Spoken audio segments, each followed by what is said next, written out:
Hello friends, quick reminder. If you like true sheriff horror with rain in the background, hit subscribe, drop a like, and tell me in the comments where you're watching from.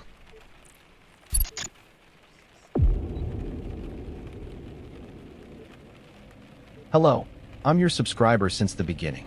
My name is Caleb Rook, law enforcement backcountry ranger out of Lake District in Yellowstone. If you've ever hiked the long southeast runs toward the thoroughfare, what locals just shorten to the Thor, you already know the feeling I'm about to describe. A gigantic, breathless quiet, as if the park has closed a door behind you. No road noise, no lodge chatter, just wind combing lodgepole and the soft cork of your boots and duff. That quiet is the reason I stayed, the reason I took the job, and it's the reason I still can't sleep. We got the call at 6:18, a missing father and his 11-year-old boy. Idaho plates at the trailhead, permit signed at Bridge Bay the day before, planned route scrawled with 3 shaky arrows that made our supervisor, Nora, tap the page with her pen. They're ambitious, she said. The plan was an out and back to a fishing bend I know well, a glinting elbow of the river where cutthroats stack up when the afternoon warms. It's an easy lure, perfect fish photos, blue sky behind your kid. People push deeper than they mean to for the picture. I'd had 2 sips of bad coffee and a bite out of a day-old bear claw when I clipped on my radio. Our call signs: Lake Base at the station, Rook 1 for me, Wyatt 2 for my partner. Weather: thin cloud, 52 degrees Fahrenheit and lifting, wind light from the southwest, haze from a distant prescribed burn. It was one of those mornings that makes you want to lace up faster. We drove to the trailhead with the windows down, the smell of pine pitch strong enough to taste. The dad's pickup sat cockeyed in the gravel like it had been parked in a hurry, front right tire kissing a rock, child's hoodie tangled in the rear seat belt, a half-drunk chocolate milk under the bench. Those details are the ones that stick, not the big stuff. The small life things. Rook 1, Lake Base, Nora crackled. Hasty team is you and Wyatt. Confirm SAR Type 2, 6-hour initial with radio checks every 30. Copy. Copy, I said. Wyatt gave me a little nod, already shouldering his pack. He ties his laces twice, every time. Maybe it's superstition. Mine is touching the notch of my whistle before we step off. We went in light: med kit, water, GPS, a few MRE pieces in case it went long, a roll of orange survey tape for breadcrumbing splits. And, of course, bear spray on the chest. The first mile was straightforward, trail worn enough to walk without thinking. We talked about nothing. A wolverine sighting another ranger swore to last week, the way the new summer hires always put their radios on the wrong channel. The usual. The day felt ordinary right up to where it didn't. The first odd thing, so small you'd forgive me for missing it, was a shard of orange flagging tape caught on a low juniper switch. Not ours. I make a point of writing initials and date on the tape I use, a habit picked up from a cranky old trail crew boss who used to say, if you didn't sign it, it didn't happen. This tape had been torn quickly and tied the way a hunter marks blood, 2 half hitches cinched ugly. The knot told me someone thought they might have to yank it down fast. Wyatt, I said, pointing. He glanced, shrugged. Snowplow crew, he guessed. Too far in, I said, and too fresh. We started seeing more of it after that. A single piece at a drainage crossing. One tucked high in branches when there was no reason to mark anything there at all. We'd go 50 yards, and there it was again, new, vibrant, not sun-faded the way old tape goes brittle. It wasn't making a trail. It was confirming one we were already on, but in a way that felt like it was checking us as much as guiding. At 9:02, we found the day pack. It was off the trail by 6, maybe 7 feet. Deliberately so, the way you'd push something out of the line of sight with your boot and then forget where exactly it landed.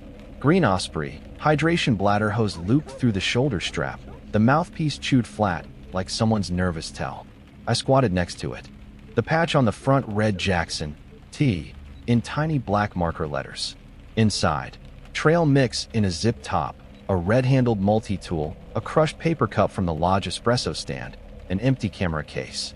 The main compartment had been rifled fast, a snack wrapper was jammed in backwards, and the paperwork pouch was ripped along the seam.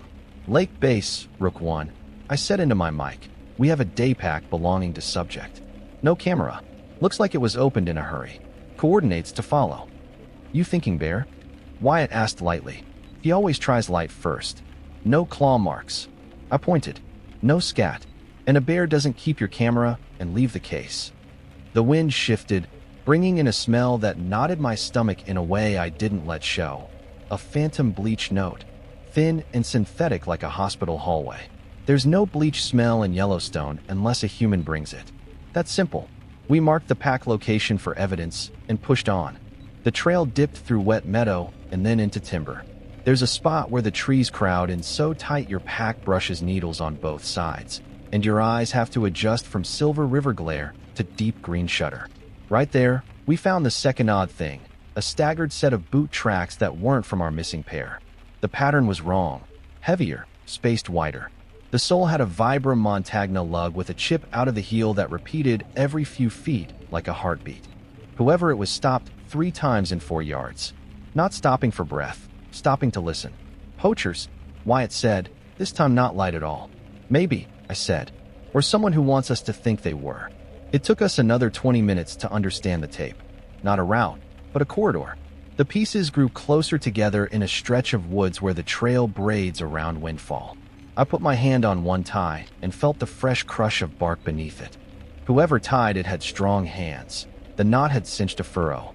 It pointed downslope, not along the official tread. And down there, about 30 yards off, was a blind. If you've never seen a hunting blind, imagine a low square of deadfall and tarp, so cleverly disguised it's only obvious once you know it's there. This one was excellent, too excellent for the sort of weekend warriors we sometimes find for creeping off trail with a 22. Slight overhang to break rain. Shooting lanes cut through willow, a grid of twigs woven into the tarp to break silhouette. Someone had been still here, very still, for long enough to make the ground smell like them. We didn't step in. We circled. Along the rear line of the blind, I found a stashed 5-gallon water jug cut in half to make a basin, the plastic cloudy where it had been scrubbed. I found a cigarette but tamped into the dirt, filter end up. Whoever had been there was tidy, ritual about it.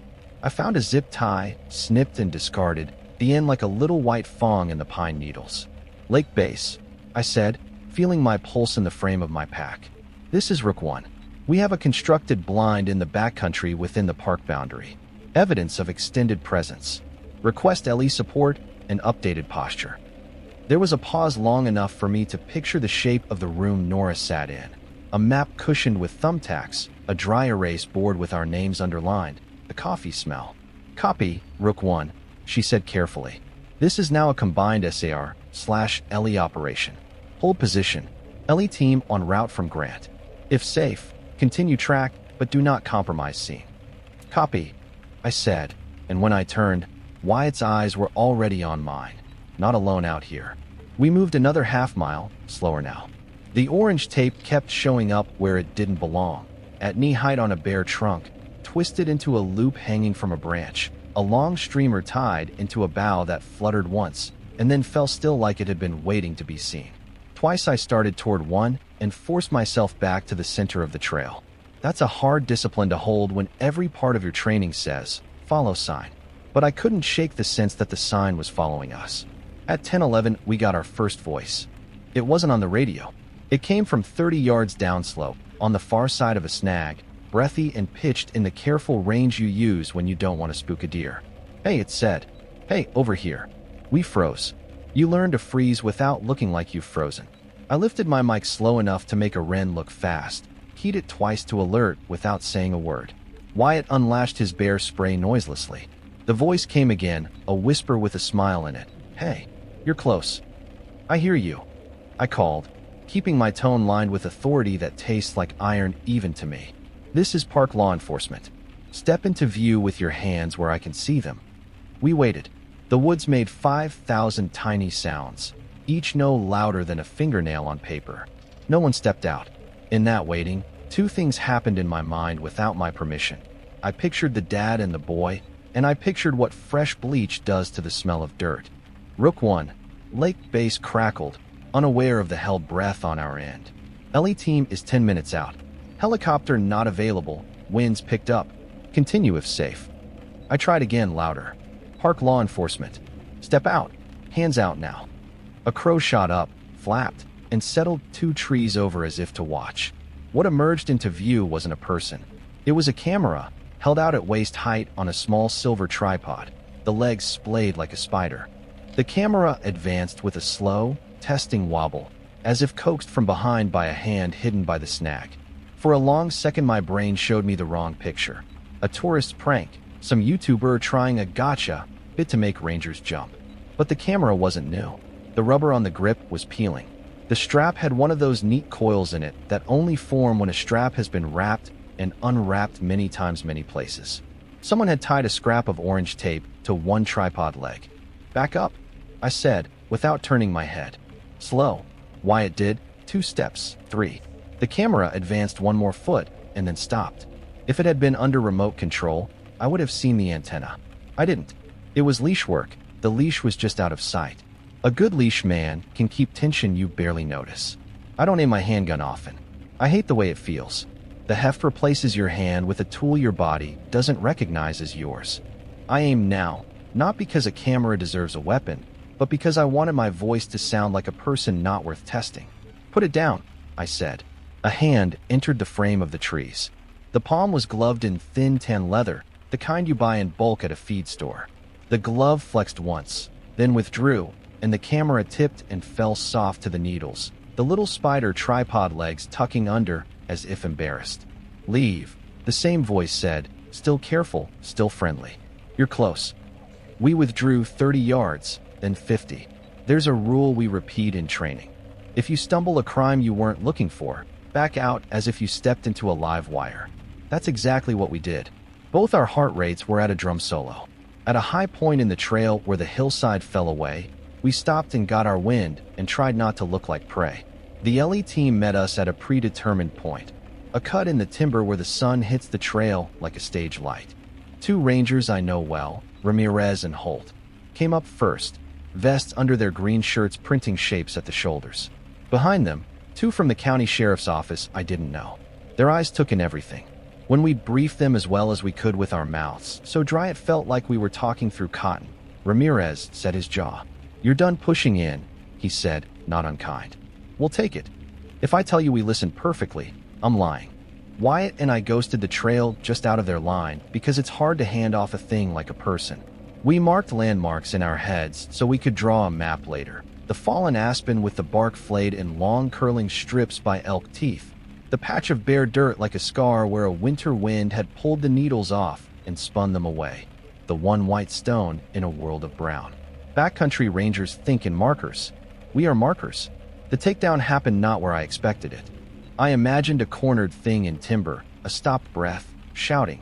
Instead, the arrest was quiet at a creek crossing, where a man with a blonde beard and a sunburned nose stooped to wash his hands. He looked like a hiker who'd gotten lucky with the weather. He looked like 1,000 men I've waved to from the porch at lake. Holt moved like a fishing cat, Wyatt said later, describing the way the ranger closed the last 2 feet with a little hop like it was play. By the time I got there, the blonde man was face down, wrists cinched, his face pressed into the wet gravel with a careful hand on the back of his head that looked almost tender. A second man, short, dark hair, ears that sat flat to his skull, came out of willow at the sound and froze in a way that told me he had rehearsed freezing. He lay down without being told and began to cry a sound like a laugh with the joy part rubbed off. I stood back by a cottonwood and watched Holt and Ramirez work the scene. They're good. They work in sentences instead of shouts. "What's your name? Do you have any knives? I'm going to roll you now. Don't move." While they secured the 2 men, the county guys fanned upstream and down for discarded things.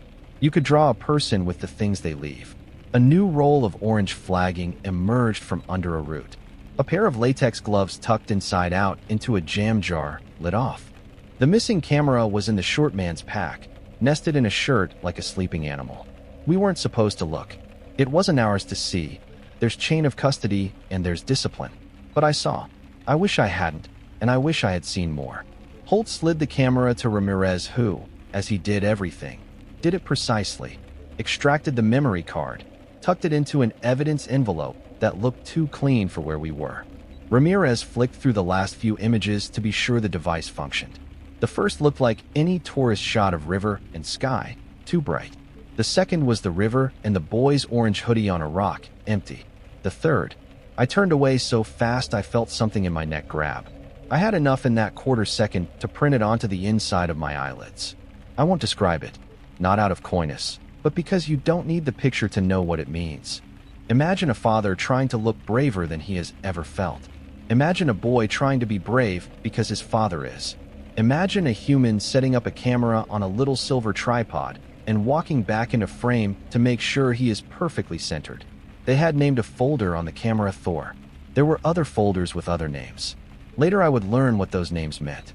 At the time, it was only a word. By early afternoon, the park was full of radios. If you've never heard a park wake like that, you'd think it was music composed for a bad day. Tones and call signs. The metallic talk of people trying to sound like machines because machines don't cry. We staged at a small clearing stamped flat by elk. The smell of trampled grass high and sour. A county deputy put a hand on my shoulder as if to pin me to the earth so I wouldn't float up and away. The air turned hot and still, thunderheads stacking on the horizon like bruises blooming. You could taste rain coming and the wet metal note that rides ahead of it. When they recovered the bodies, we were told to sit down. Sit down is ranger speak for, I'm about to tell you something that will make your legs foolish. I sat on my pack and stared at my boots. Both my laces were tied in clean double knots like Wyatt's habit had rubbed off on me without me noticing. I'd like to tell you it ended in a fight worthy of the horror movie poster that plays in your head. It didn't. There was no chase through trees, no bullet whining past bark. There was technique and time and men who've done this before and will do it again because that is the job. There were forms. There were photographs. The two men were walked out like they were Sunday hikers leaving early to beat traffic, except their wrists were plastic behind them, and one of them stumbled once and said sorry to no one. The thing about the park is that it eats and shows nothing of the meal. We finished the walkout under rain that smelled like pennies and cold stone. Lightning stitched to the north. The river swelled a little and then less.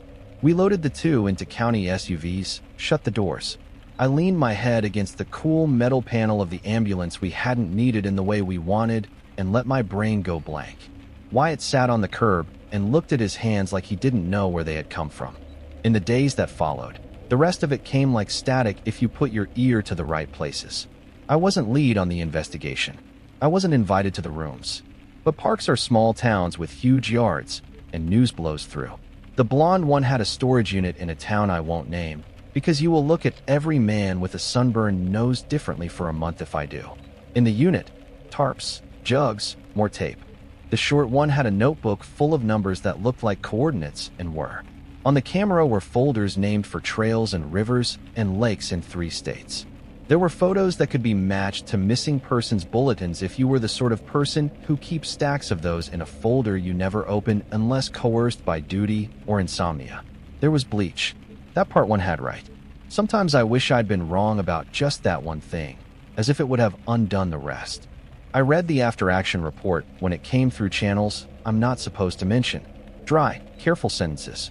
At 1,311 hours, searchers discovered. A camera was recovered at.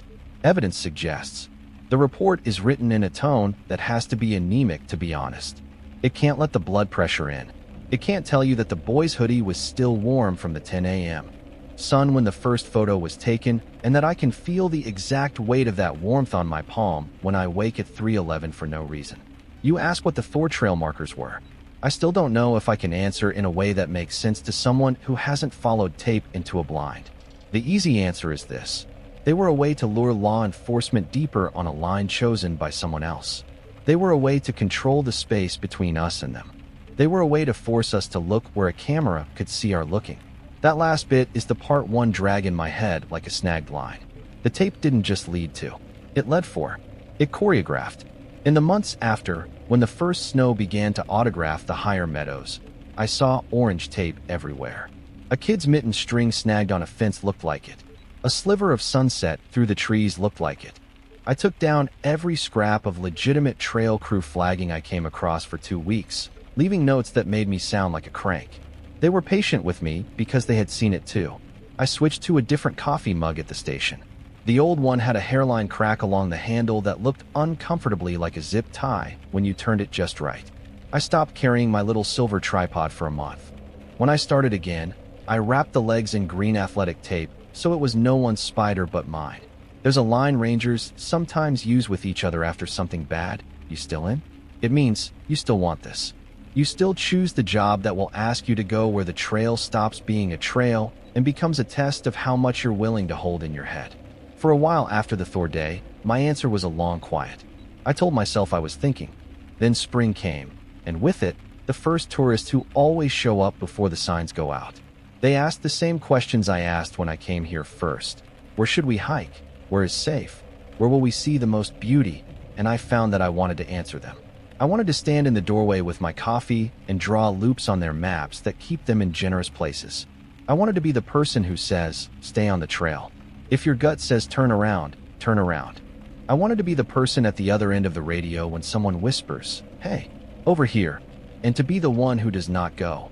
Sometimes people ask me what I think the two men would have done if we'd followed the tape all the way as obediently as training says to follow sign. I tell them I don't know, because it's the truth. I tell them that most of the world is not like that, that most of the people you meet on trails will give you a smile and the weather and a tip about where a moose moved through the meadow at dawn.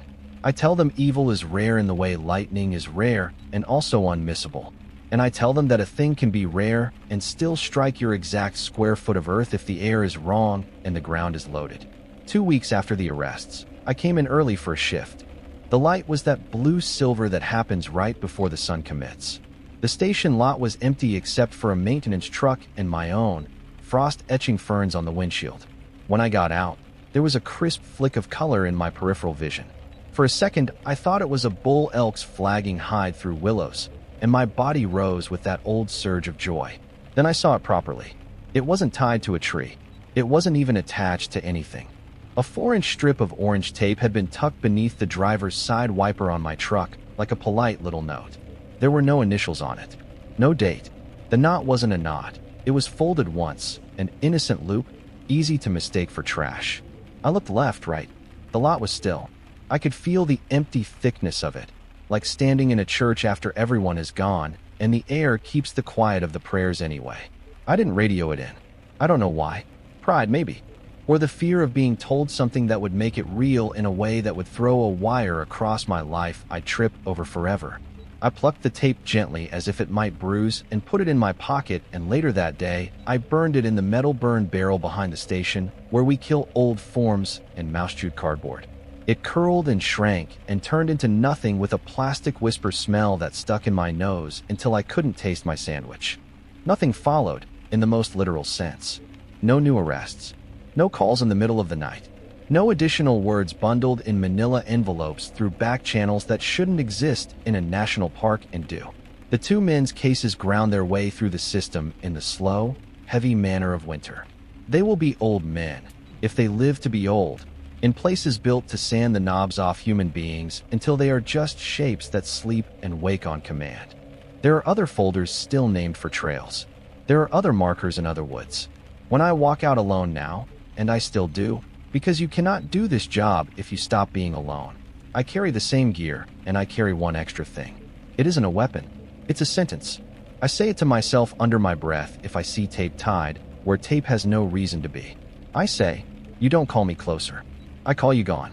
Then I take a breath that tastes like pine and tarnish, and I mark the GPS point, and I take the tape down because it doesn't belong, and I walk back to the trail. It's a sacrament of a sort, a small disobedience to something that wants obedience. Most days, that's enough to make the quiet feel like itself again. If you ever find yourself on a big, lonely trail, and you start to see markers you don't recognize, fresh tape tied too low, too high, too often, markers that confirm instead of inform, I want you to remember a backcountry ranger you don't know who keeps seeing the color orange when he tries to close his eyes. Turn around. Get back to a place where the trail is a trail. Put your hand on the notch of your whistle and blow it if you have to. People will hear you. I promise. Not everyone out there wants you to keep going. Some of us want you to go home.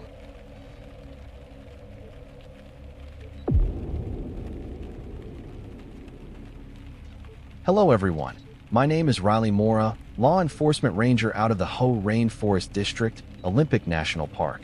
If you've hiked our valley in early summer, you know the sound I start my days with. Drip lines ticking off sword ferns, Pacific Rim's practicing a song so fast it sounds like a cassette on fast forward, and the heavy hush of the Ho River pushing stones along its bed. I grew up 20 miles from here in Forks.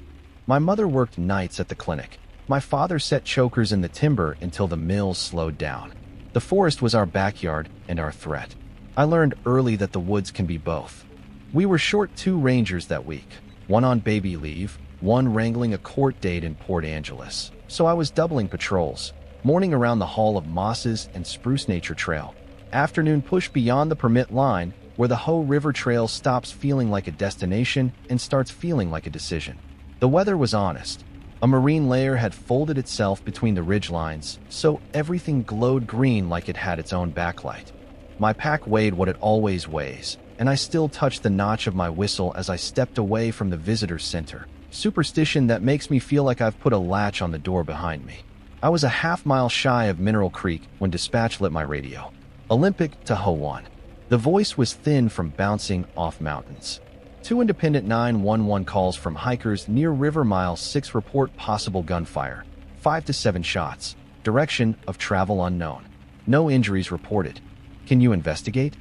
Gunshots inside the park are not unheard of, but they are wrong every time. Hunting is legal in the surrounding national forest. The boundary line is a slither of ink on a map and a ribbon of blazes on trees. People wander, but the callers were well inside, past the clear signage, and both described the same thing. Sharp cracks, followed by voices trying to be quiet. Ho 1 copies, I said, turning off the trail to cut riverward, where sound carries. Time of last shots. First call at 10:42, dispatch said. Second at 10:48. County is informed, but you're closest. Wyatt 2 is en route from the gate to your last GPS ping.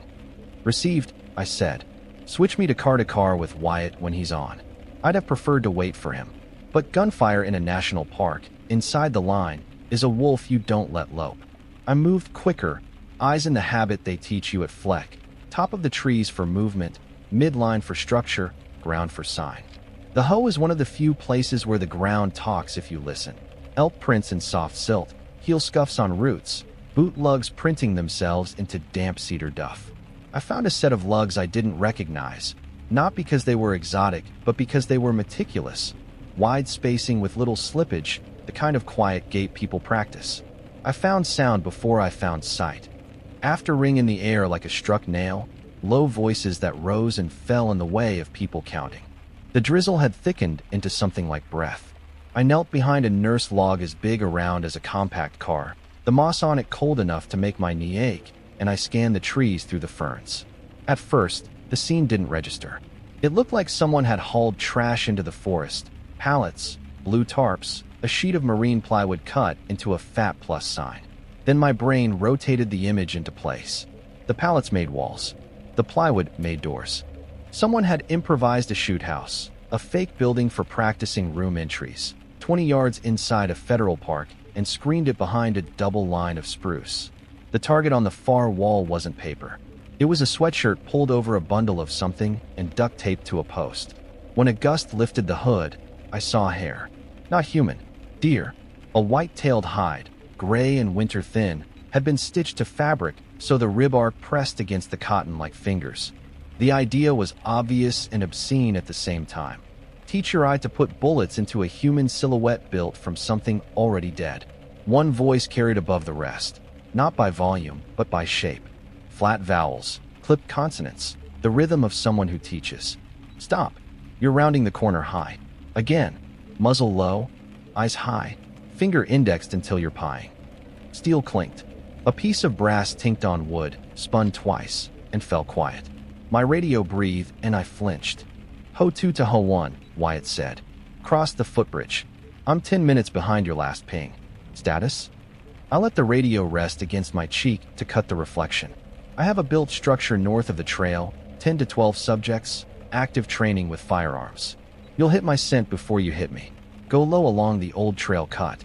Keep the river in your left ear. Copy, he said, and then lighter because that's the kind of partner he is. I hate when you find the good stuff first.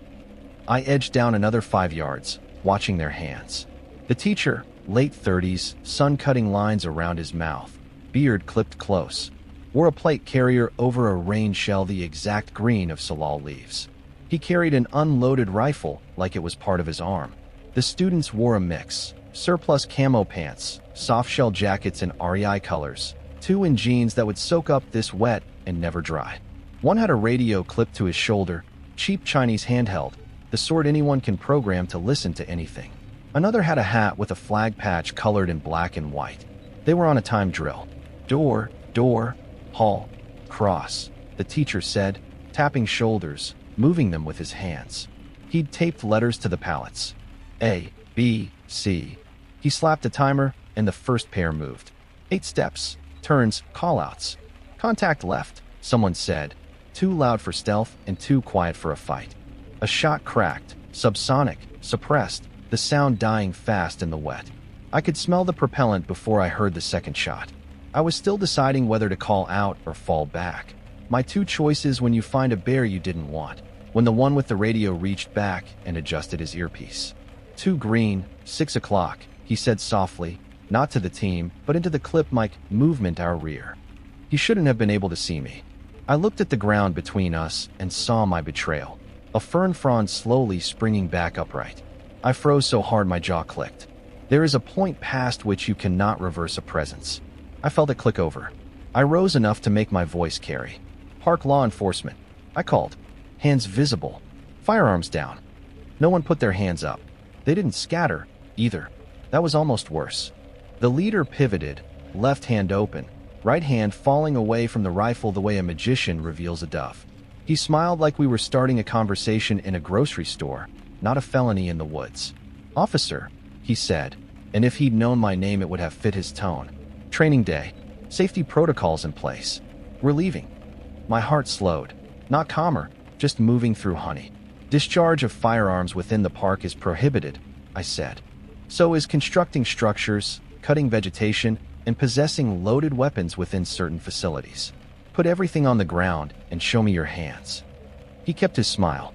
We're not in the park, he said. Forest boundaries up there. He gestured vaguely uphill. You're inside, I said, and I'm not going to discuss it with you. Someone behind him chuckled. Someone else's hands twitched, then settled. The teacher tilted his head, and I saw the calculation in it. How many of us, how close backup was, how confidently I stood. Somewhere in there he decided something I didn't get to vote on. A heaviness to my left, just inside my blind spot, resolved into a person. He'd been sitting in a hole they'd scraped out beneath a root tangle, camo net thrown over. He moved like a slow thought, and then he wasn't slow.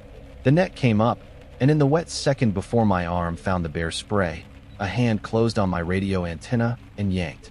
The radio tore off its clip and bounced once in the moss. Down, the teacher said conversationally, as if he were guiding me under a beam. I didn't go down. The spray canister was in my hand, and I drove it into the net man's throat and pressed, hard enough to make his eyes water even without the trigger. He flinched. The ground under me was slick. My boots skated. A body hit me from behind. Hands on my elbows, the pressure precise. The grip of someone who has practiced controlling someone else's using their joints as handles. I heard Wyatt's voice on my dislodged radio, tinny from the ground. Riley? Riley. Ho1 status. Then I heard the click of a handheld key up on the same frequency and a stranger say, Ho1 is with us. Not a good sentence. I fought until I understood I'd lose on the math. That's the calculation they drill into you in training. Fight until the cost climbs past the gain, then change the problem. I switched problems. My partner's behind me, I said, breathing steady so my words didn't get strangled on the way out. Our check-in is in 5 minutes. If we miss it, this canyon fills with people whose job is to solve problems. Nobody wants that. The leader crouched, so we were eye level, which meant his face was 6 inches from mine. He had the kind of eyes that take things apart and leave them in labeled piles. I want to solve it before that, he said. Stand up. Turn. Hands, please. Plastic zip ties are a quiet sound when you're outside. The quick zip, the soft thrum as it takes tension. They cut into your wrist bones and feel stronger than they are. They put my hands behind me and did something I still think about in the small hours. They checked my radial pulse with 2 fingers like good medics. They wanted me alive, just controlled. Walk, Netman said in my ear. We'll talk somewhere dry. They walked me through a screen of cedar so thick it felt like walking behind a waterfall. On the far side, daylight changed shape. The camp wasn't an accident. It was a build. Pallets and tarps formed lanes, a makeshift CQB course scabbed together from whatever they could haul. Clotheslines held jackets and sweatshirts, all the same size because they weren't clothes. They were backers for targets. Bullet holes clustered where hearts would be if the mannequins beneath were human and not stitched from deer.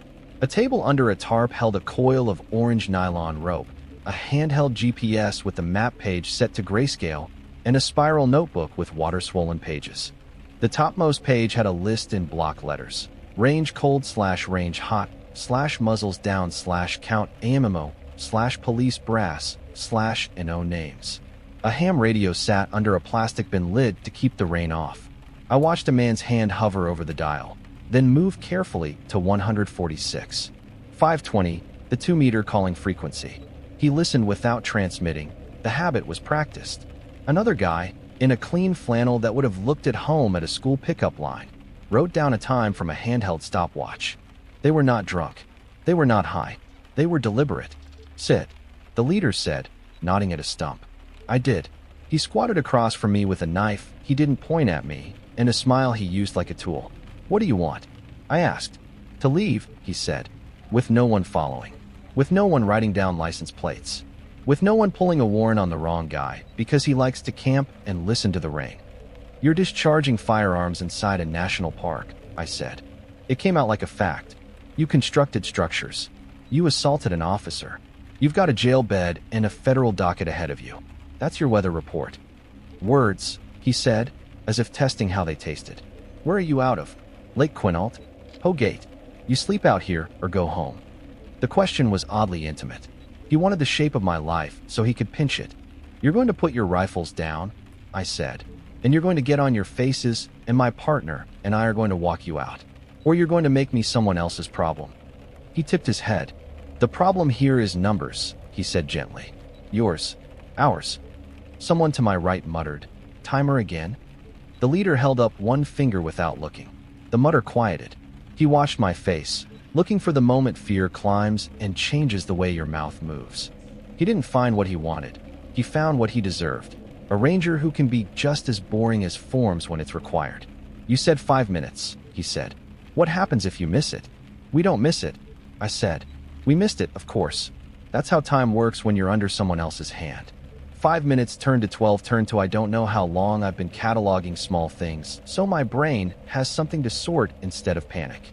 I counted drops sliding off the tarp corners. I counted breaths between the ham radio scanning.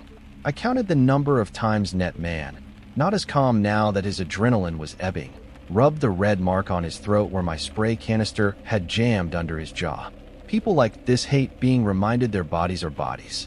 From the left, soft feet in rain, came a sentence that changed the day. We got another one. I didn't turn my head fast enough to hide the relief through training. Wyatt's voice came with it. Hoarse and edged with contempt, he was careful to sheath. You zip-tie a cop. You're in a different tax bracket of stupid. They sat him on a log 3 yards from me like they were setting down groceries. He met my eyes once, and in that glance I read no broken bones, wrist swelling left side, angry not afraid. It's a useful thing to know what your partner is running. He didn't waste breath asking if I was okay. We were both doing math. They'd taken our radios and our sidearms and anything metal. They hadn't taken our boots. They'd made a mistake there, not a tactical one, a human one. We'd both been taught some version of escape and evasion. Zip ties hate friction. Wet zip ties hate getting twisted over wet leather. I slid my bound wrists up to the heel cup of my right boot, over the salt line where summer sweat dries. If I could saw plastic against rough leather long enough, I could make a groove. If I could make a groove, I could stress a weak point. A man with square hands and a theater teacher voice took out a phone and started videoing the camp, panning slowly like he was doing an Airbnb listing. My stomach turned. They wanted evidence of themselves that wasn't evidence. They wanted trophies. The leader saw my face and smiled. You're thinking FBI, he said. You're thinking task force. You're thinking your job is the beginning of ours. I'm thinking the end. This is our last day out. I didn't respond. You don't give people like this the dignity of a debate. You learn to apportion your words like rations. Rain came bigger, warm and shiftless. The forest absorbed it. Then, cutting across the background noise of weather, came something I wanted more than any sentence. A helicopter far off and low, doing the slow, careful climb a bird does before it peaks over the ridge. The leader's smile thinned. He looked at two men, then at his watch. "You needed 5 minutes," I said. "We took 15. Now we decide how much blood washes off this place today." Wyatt coughed like he was clearing his throat to speak, and then used the cough to mask the quietest thing. One toe tapping his boot sole twice, then thrice. It was nothing to them. It was everything to me. It was how we say wait when we can't say anything at all. They moved us. I watched how they moved. Who checked flanks? Who checked sky? Two hung back with rifles low, muzzle discipline drilled into their muscles. One picked up the brass like a mother tidying after toddlers. The camp contracted into something you could pick up and carry in a pack. Tarps folded without shaking them, notebooks sealed in plastic, radios turned off, batteries pocketed. The shoothouse walls stayed. The carcass targets stayed. Those weren't coming with them. They were the stain they couldn't pack out. They marched us in a file, not touching but close enough that I could feel the heat off the back of Netman's neck. We moved through salmonberry that grabbed at my pants like hands and over the slick red back of a cedar log polished by decades of backsides. At a low point where the trail and the river came near enough to spray each other with their voices, the leader lifted a palm. We waited. From deeper in the trees, a voice on a bullhorn came bruised by distance and wet. "This is the National Park Service and the Jefferson County Sheriff. We need to talk." The leader's eyes flicked at me. "Did you do this?" And then back to the trees. "You're early," he said, as if telling the rain it wasn't supposed to start yet. "Negotiations are slower than TV because they have to work and because the people doing them are careful with nouns. The first sentence is always a validation that no one's eager to die today. The second is always about what happens to people who choose to live." The forest held the words and handed them back with extra moss. "I want a phone," the leader called. "I want my people safe. I want to walk out without news cameras." "We can start with the first two," the bullhorn said. "Set your rifles down and come talk where we can see hands." They didn't set them down. They adjusted grips. They adjusted their own faces. Behind us, quieter, a county guy with a radio I recognized from mutual aid training spoke into his lapel and then into one at his shoulder, two chains of command plating themselves together. Park to dispatch to county to whatever task force rotates through these mountains when a felony goes feral. A small thing happened. It looks like nothing when I write it. It felt like a barometric shift. One of the men with a rifle, young, freckles, nose sunburned where his hat didn't cover, looked at me for too long. His mouth folded into itself, the way people's mouths do when they want to say sorry and don't have a place to put it. He took a breath to do something. The leader saw it and shut it down with one word that made me want to harm him more than the zip ties did. "Discipline," he said, not at the kid, at the air. "Discipline." We waited in our wet clothes and wet skin in the deep, endless green. The negotiation crawled forward. They wanted guarantees the world can't give. The bullhorn offered the world it can, safety in exchange for control. It went on and on. That's the part people don't understand about days like this. They imagine a 10-minute set piece with blood and raining brass and a crane shot over the river at the end. What really happens is hours. Bodies ache. People run out of words and have to say them again. Lines get drawn, not in sand but in breath. During one of the long pauses where even the wrens seemed to stop to listen, my thumb found the weak seam I'd cut into our restraints with my boot heel. I didn't look at Wyatt. My body was a closed room, my hand a quiet animal trying to be born. Plastic gives suddenly once you've noshed it far enough. When it gave, it made a sound like a mouse squeak. Wyatt coughed again, louder. The leader's head turned toward him. "Allergies," Wyatt said meekly.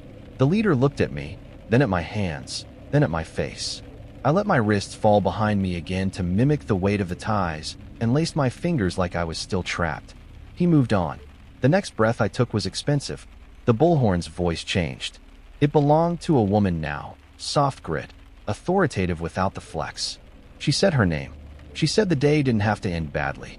She used words I recognized from hostage negotiations training I took years ago and thought I'd never need. She mentioned the weather turning, people getting cold and tired. She mentioned family and how they always ask the same two questions when things go bad. Why? And could this have gone another way? She said it like she had said it before, and people had chosen the second answer. The leader's chin lifted. His mouth made a pinched smile. He wanted to be the kind of man who doesn't care about words like family. But words are levers. He shifted under that one and didn't like the way his balance moved.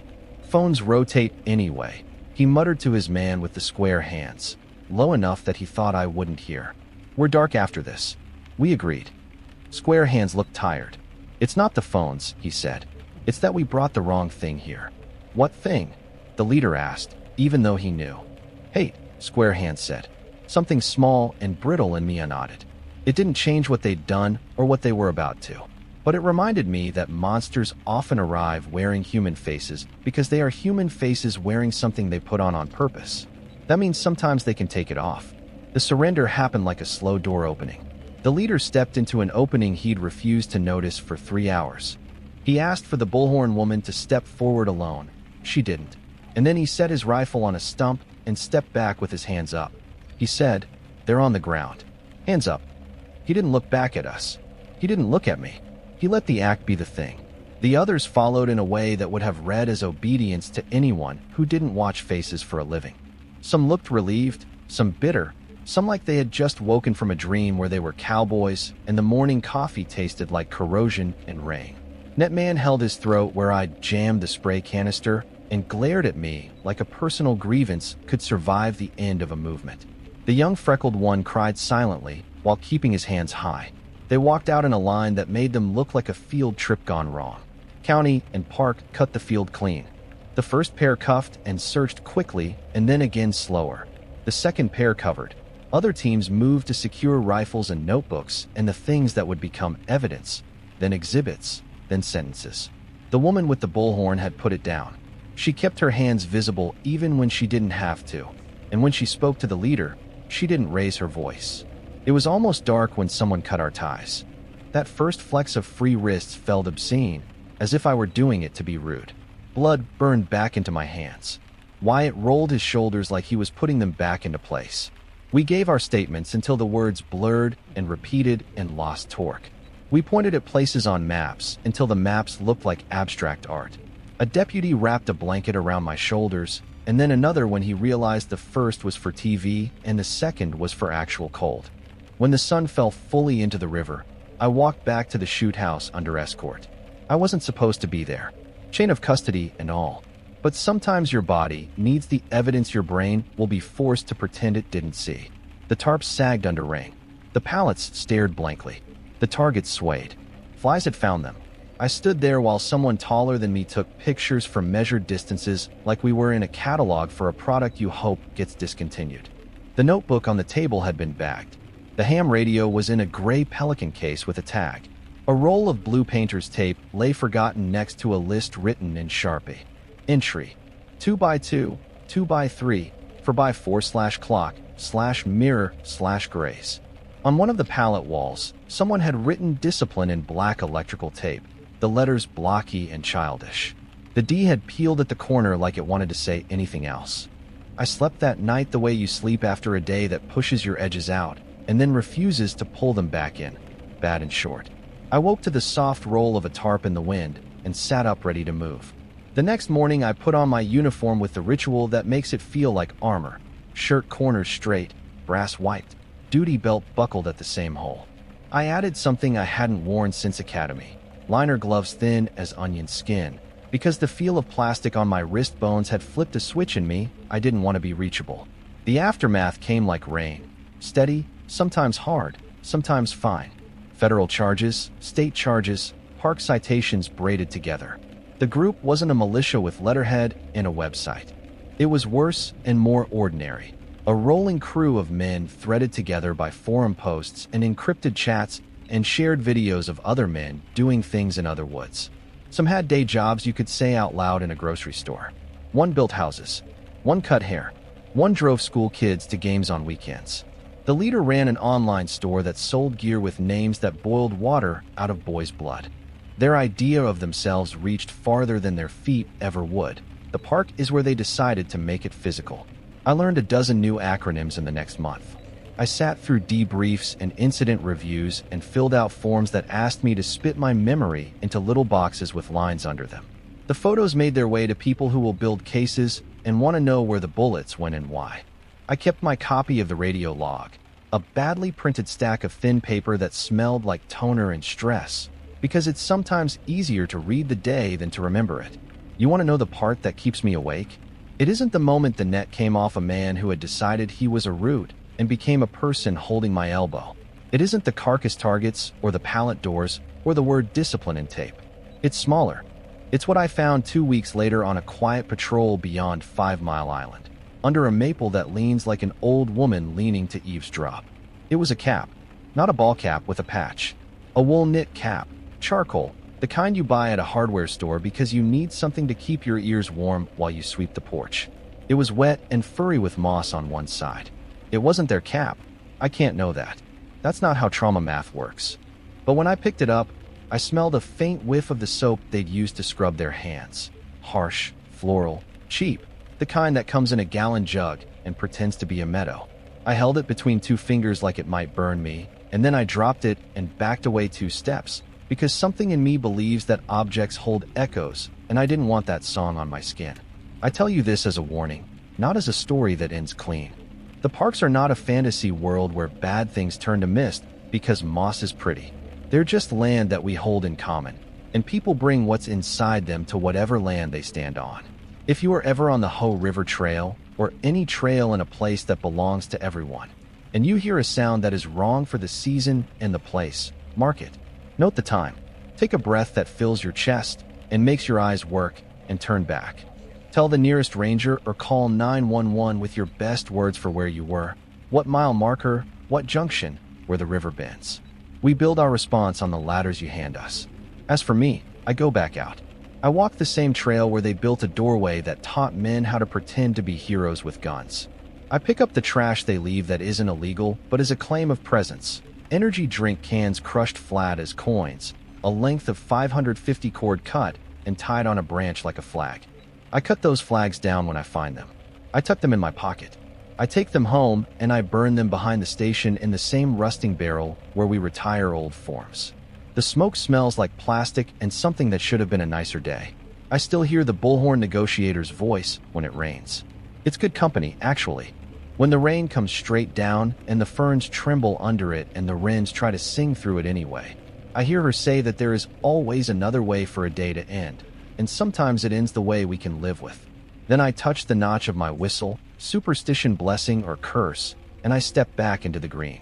And when the river's voice gets loud, or a tarp flaps somewhere it shouldn't, or a cheap handheld radio chirps on a frequency it doesn't belong to, I remind myself of a simple thing. The forest doesn't want any of us. We have to behave to stay.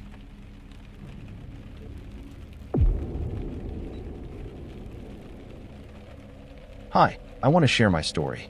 My name is Noah Ahmed, law enforcement ranger out of Denali National Park and Preserve. I'm based out of headquarters near mile 3 of the park road, but most of my patrols stretch far beyond where the private cars stop and the green transit buses take over. If you've been out there in June, you know the sound that starts the day, the tin click of a raven on a guardrail, the silk hush of the Taclanica sliding under lingering pans of ice, the wind working across dwarf birch like a hand through velvet. If you grew up here the way I did, Nanana, Dad on the railroad, Mom at the clinic, you also know that the quiet can turn on you. It can hold a thing and not say a word. The summer this started, we were short-handed and off rhythm. Pretty Rocks had slumped and closed the road beyond the 40s in early season, so our patterns were weird. Buses turned around earlier. People clustered where they don't usually cluster. Wildlife shifted routes. A moose cow took to bedding near the Savage River lot like it was a pasture. And the rivers, Taclanica, Savage, Riley, had the tired look they get right after breakup. High, gray with glacial flour, rinds of ice leaning in the willows like forgotten plates. I tell you all that because it's the picture frame I didn't know was important. The first odd note didn't look like a crime. It looked like a sheen.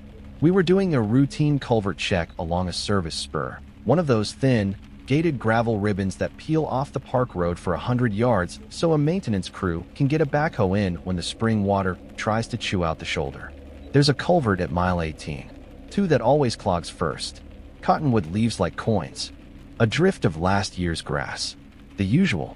I walked down with a rake in one hand, radio tugging my collar in the other, and I smelled something that didn't belong to here. It was sweet. Not flower sweet. Chemical sweet.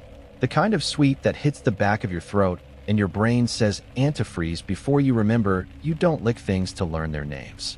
I raked the culvert mouth, and the water coming through was wrong. Not visibly orange or blue. Nothing dramatic. Just a thin, oily shine that didn't break when I poked it with the rake. When foam pooled in the eddy below, it stacked in dense cappuccino scrolls instead of blowing apart in plates the way river foam usually does. 2 grayling fingerlings lay in the slough, silver sides crying rainbows where the sun got them.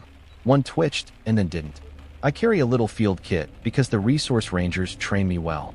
pH strips, conductivity, a couple sterile vials.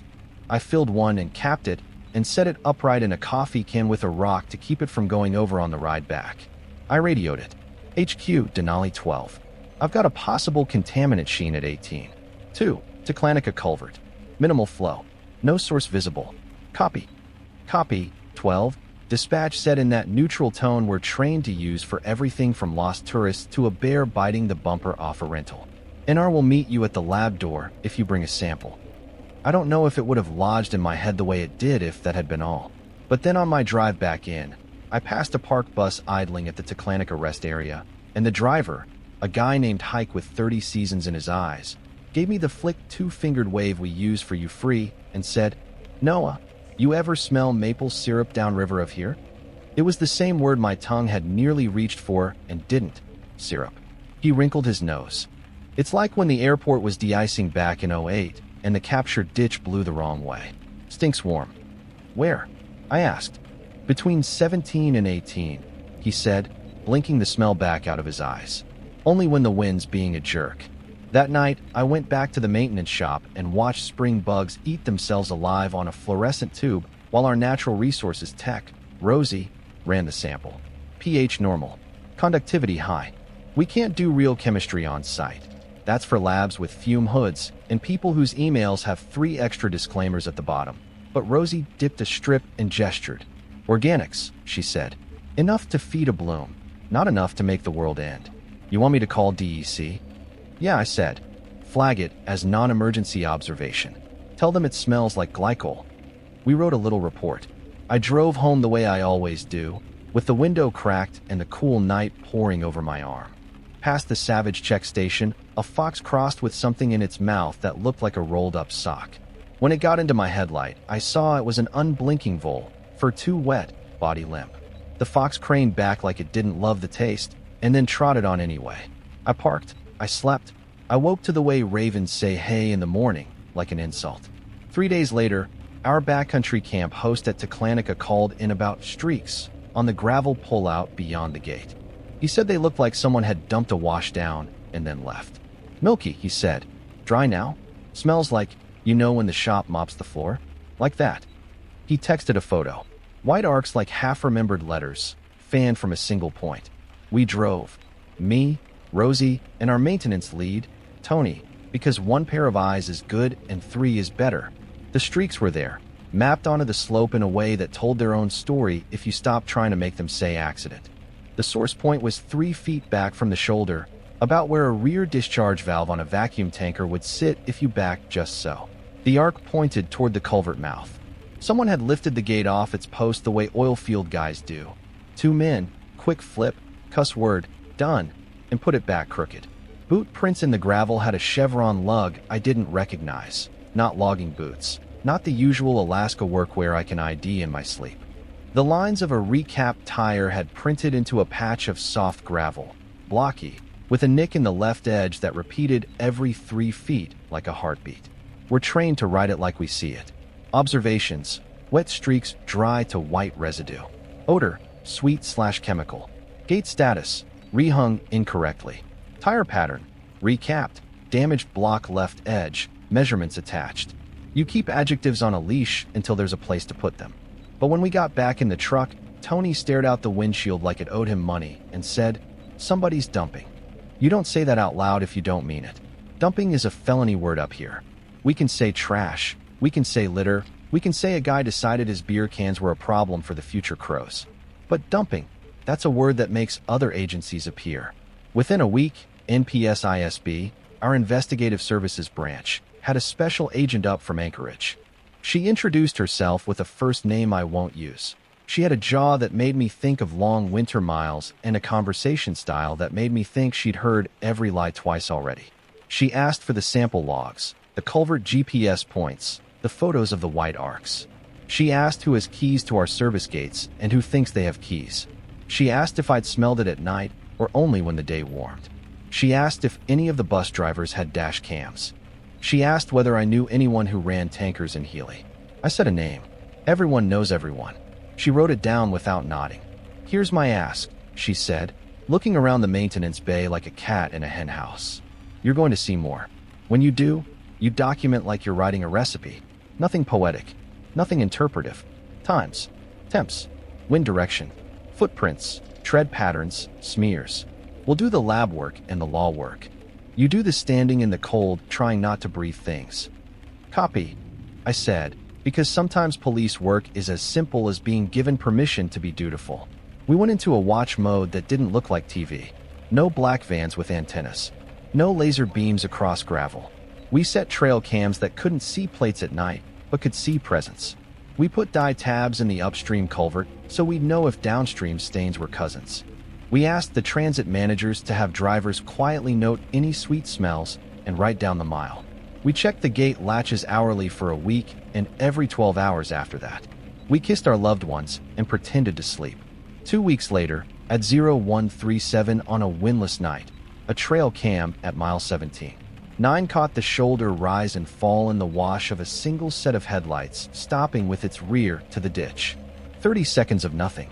Then the shadow of a man stumbling sideways as if he'd misjudged where the lip of gravel became air. Then a mist, a faint diagonal scrim across the lens. Then a headlamp bobbing as the person moved to the back of the vehicle. Then nothing again. When the camera switched to day mode at 0422, the shoulder showed the same half-moon arcs. The culvert sang a little louder than it should have. The first sparrows came in to drink, bounced off the edges like they'd reconsidered. By noon, the lab had a vial in transit to Anchorage for a real workup. Rosie's quick tests wore organics and salts, glycols, acetates maybe. The ISB agent called a friend in EPA CAD, Criminal Investigation Division, who called another friend. The next morning, a woman with a short braid and a badge on a chain around her neck stood in our conference room, smelling like jet fuel and temper. She introduced herself as Agent Dennison from EPA, said she wanted to hear from the ranger who smelled syrup, and looked at me like a trap sprung. I told the story the way you just read it, but without the parts that are just for me. The fox with the damp full, the way syrup turned in my mouth into the sweetness that lives behind a repair shop night. I said I don't know when I didn't. I said I don't think when it wasn't my place to. Agent Dennison wrote fast, heard faster, and when I said the words vacuum tanker, she didn't flinch. She drew a little rectangle on her pad and shaded in 3 circles under it. Tridem axle, she said. Like a honey wagon? Septic hauler? Maybe, I said. But I don't think this is Blackwater.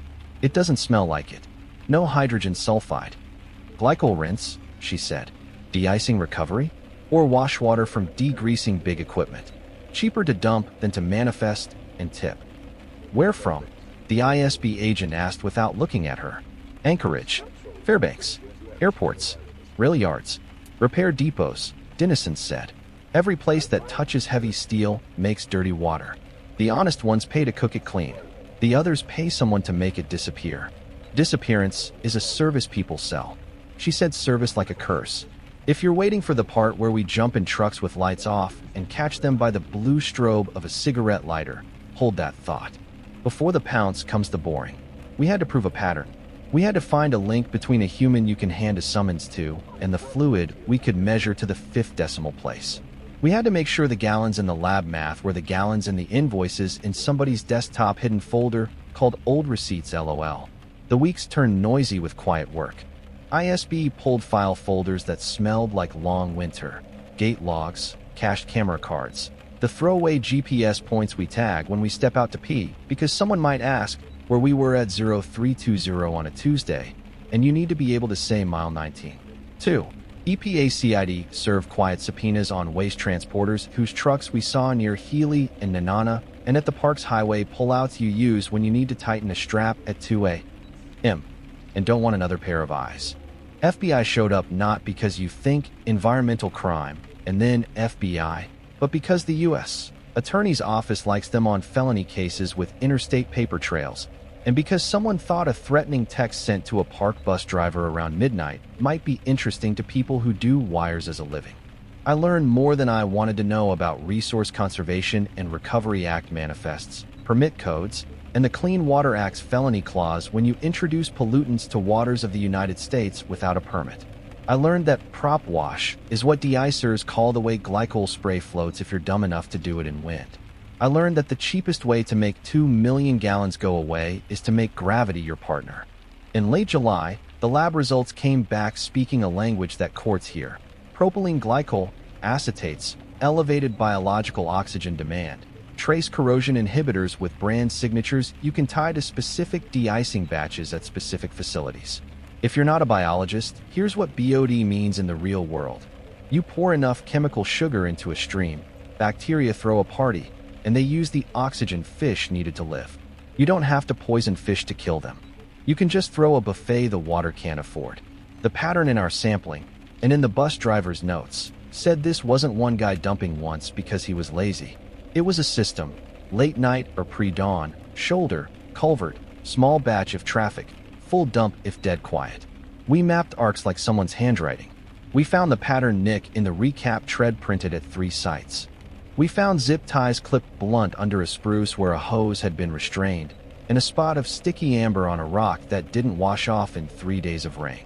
If you're the kind of person who reads, you could hear the story.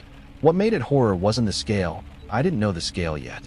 What made it horror was the thing that happened at Wonder Lake. I don't go out to Wonder as much as I used to, not since the road started breaking like old bread, but that week we had a backcountry permit violation near the old airstrip, and I pulled a long day. Late in the evening, when the light goes thin and the mosquitoes decide they're the mayor, I walked the boardwalk and breathed the musk of thawing ground. 2 ravens were pulling something out of the cultural history cabin's gutter.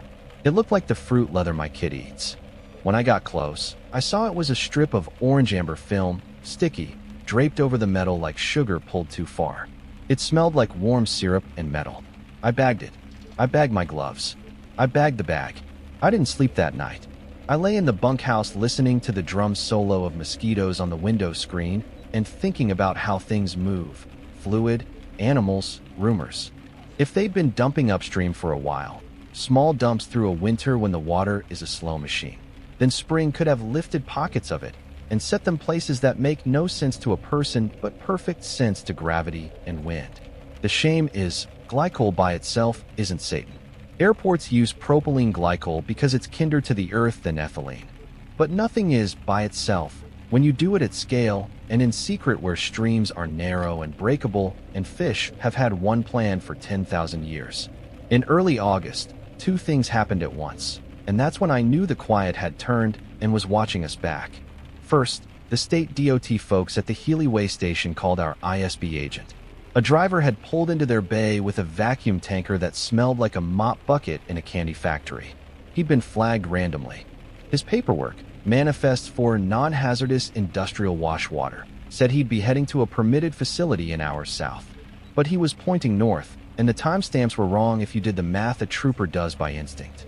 The attendant said when he asked the driver where he was going, the man said break, and smiled like the word had 2 meanings. Second, a maintenance worker on a midnight snowplow shift. We were keeping the park road open for road crews under a special order. Don't ask. Radioed that a tanker truck with no company markings but a sad little red magnetic beacon on the cab roof had tucked into the tree line near mile 20 and sat with its lights out for 15 minutes. When the workers circled back after dropping sand, the truck was gone, and the shoulder smelled like cheap bakery and cold coins. We set the hook. If you've never watched a multi-agency operation spool up, it looks like a lot of people pretending to be calm with phones glued to their heads. NPS ISB took lead inside the park boundary. EPA CID ran the lab math and the paper math. FBI offered bodies and radios and a good face when the U.S. Attorney wanted to know why anyone should care about sweet-smelling water in a state that regularly lights oil on fire to burn off spills. We had Alaska State Troopers in the mix because they know everyone who runs a rig that weighs more than your house. We had DEC, quiet and steady, because they would write the cleanup orders after the headlines died. Everyone said interagency out loud, like we were practicing for a spelling bee. They put me on the shoulder team, near 17. 9 because I knew that culvert's voice and I know how to stand still. We went in with the low-rent stuff that works. Trail cams set to a tighter interval, starlight scopes borrowed from guys who hunt in the legal way, a long lens mounted to a bus driver's dash cam with gaffer's tape, and hope. Radios on a car-to-car channel that only half the people use correctly because everyone brings their own air to a team this big. We didn't promise ourselves the truck would come the next night. We promised ourselves that if the pattern held, it would come at 2 in the morning after a weekday with light rain and no wind when the smell would cling without carrying. We were there 3 nights. Mosquitoes launched repeated campaigns. A wolf moved through once, a brief gray rumor at the tree line. On the second night, 2 teenagers parked at mile 18 and decided a gravel pullout was romantic. An agent politely suggested they go be romantic somewhere without cameras. They left annoyed and will one day tell their kids a story about a rude ranger. I hope those kids roll their eyes in safety. On the 4th night, the tanker came. You feel heavy vehicles before you see them. The gravel talk's different. It was just after 0210 when a low murmur thickened into a rumble, and then the pale glow of a hood broke the trees like dawn from the wrong direction. No markings on the cab. No USDOT number. No company name. The sort of thing only exists to be seen by people who don't ask questions because their paychecks don't include curiosity. 3 axles walked into view like a centipede. The sad magnetic beacon on the roof flickered once and went dead as if it had remembered something. It backed like the driver had done this all his life. Reverse into the shoulder, rear valve a yard off the culvert mouth. The gate had been accidentally left unlatched that afternoon by someone with bolt cutters who had gotten good with both hands. The truck rocked once as the brakes set. The driver, a man in a ball cap and a jacket with reflective piping, hopped down and did the hop-step dance truckers do when they think they're alone. He glanced up and down the dark road, saw nothing because we'd learned how to be nothing, and moved to the rear valve. On the other side, the passenger door opened and another man stepped down. That mattered. We'd only ever seen one set of footprints. The passenger walked upslope to the gate and stood with his back to the road, hands in pockets, head up, posture of someone who's been a lookout before. The driver reached for the valve. "Hold," ISB whispered in my ear. "Not yet. Not with the valve closed. The fluid is evidence, but only if it's not in the river plane yet." The driver's hand hovered. My whole life fit in the length of a lever arm. The night smelled like rain that had decided not to yet, and something warm and sweet that had decided it would if we let it. "Now," said ISB, and 3 things happened at once. A pair of trucks rolled in from both sides slow enough that the high beams didn't startle a moose, fast enough to make a human heart jump a step. A voice on a bullhorn did the sentence that lives in a lot of my nightmares. "Law enforcement. Hands where we can see them." The lookout reached for his belt like he was scratching and actually went for a folding blade, and I yelled knife without thinking, and the driver flinched and hit the wrong lever. The world turned to syrup. It's a pathetic way to describe it, but it's exactly how it felt. A sheet of warm, sweet, sticky breathed out of the truck and hit me square in the chest. Glycol doesn't burn like acid. It suffocates. It pulls water out of the air in your eyes and your mouth and convinces your lungs they're wearing a sweater. I backpedaled, coughing, vision narrowed to a keyhole. The driver's hand flew back to the valve, trying to dial it shut, and in that flurry 2 agents had him on the hood, arms pinned, and another barreled the lookout into the grass, the knife popping out of his hand like a toy. Someone on the periphery gagged and turned aside. Someone else yelled, "Get the sample. Get the sample," with the frantic happiness of a scientist getting their wish in the worst way. It was sloppy, and we were lucky. If wind had been up, every person there would have worn that night for a week. If the driver had panicked in a different direction, he could have opened a different valve, and we'd have watched 2,000 gallons snake their way into the culvert in a stream that would take us the rest of our careers to repair. If I had been 5 feet closer, my lungs would have been more than angry. The lookout's eyes watered, and he started crying. Not out of conscience, but because glycol does that.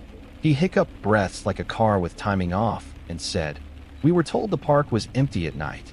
People were everywhere in exactly the way he hadn't accounted for. Headlamps made little moons where we needed them. An agent clicked cuffs like he was snapping a zip tie. Someone read rights. Someone else stood in the open tail of the tanker, hands gloved to the elbow, labeling a sample jar with the medical calm of people who measure things other people feel. When one of us slipped in the syrup, a trooper caught him with a forearm like a fence and said, "I got you, partner," which is the second best sentence you can hear before dawn. The driver started saying things you can't unsay in a country with laws. "We don't dump in water, we dump near it," as if gravity obeys instructions. "It's just GLY, man. It's not like acid," as if oxygen robbed from fish isn't theft. They said the parks belong to everyone, which is true, and not the truth he meant. The lookout said nothing useful and everything damning by shaking his head at the wrong times. In his jacket was a crumpled paper manifest listing non-hazardous industrial washwater with a volume line left blank and a signature from a man who turned out to be a real person with a real title at a real company that had a real contract to carry real things from a place with airplanes and a lot of snow and ice to a place with big tanks and a lot of rules. The manifest destination line was the permitted facility an hour south that would have charged by the gallon. The truck had pointed north. Later, much later, when the search warrants peeled filing cabinets open like oysters, we learned this wasn't two guys going rogue. It was a system that had grown where it was fed. Night shifts where the only eyes are owls, cut pads where a rear valve can sit over a ditch. Employees paid a little extra cash under the table to not ask why the tip fee on a load that smelled like donuts and shop floor had dropped to nothing. The math they wrote to convince themselves they weren't criminals was the same every environmental crook uses: volume times distance times chance. If the product of that math makes a bigger number than conscience, they dump. The takedown didn't end in a movie either. The driver went into the back of a county truck with the hangdog face of someone who didn't think he'd be here at 2:40 a.m. The lookout suddenly remembered how to be polite. ISB and EPA CID measured things to the inch. They put little flags where our boot soles had tracked so we'd know what to scrub later. An FBI agent did the thing I find weirdest about them. He stood in the middle of a gravel pullout looking at nothing, saying nothing, and somehow managed to be useful simply by adding a weight to the room that made the center of it hold. At dawn, a park bus that had been repurposed as a warm-up shack steamed with bodies and breath. Someone handed me a fresh N95 like it was a communion wafer. My shirt smelled like a synthetic bakery. I stood outside, watching fog come out of my mouth in damp white puffs, and I thought about the first grayling fingerling that woke me up to this. I thought about how much of this kind of story relies on fish telling you they can't breathe. Charges take time, but once people who wake up early to go to court had seen all the jars and maps, the machine turned. The U.S. Attorney's Office charged the two men with conspiracy and knowingly discharging a pollutant to waters of the United States without a permit under the Clean Water Act and false statements under 18 U.S.C. Section 1001 for the manifest lies. EPA CID rolled the paper trail downhill into offices where people signed checks without reading receipts. Under threat of a thing called corporate criminal liability, the company, which I won't name because the law doesn't care if you need a story to have a villain with a face, ultimately admitted to 4 years of illegal disposals totaling an estimated 2 million gallons.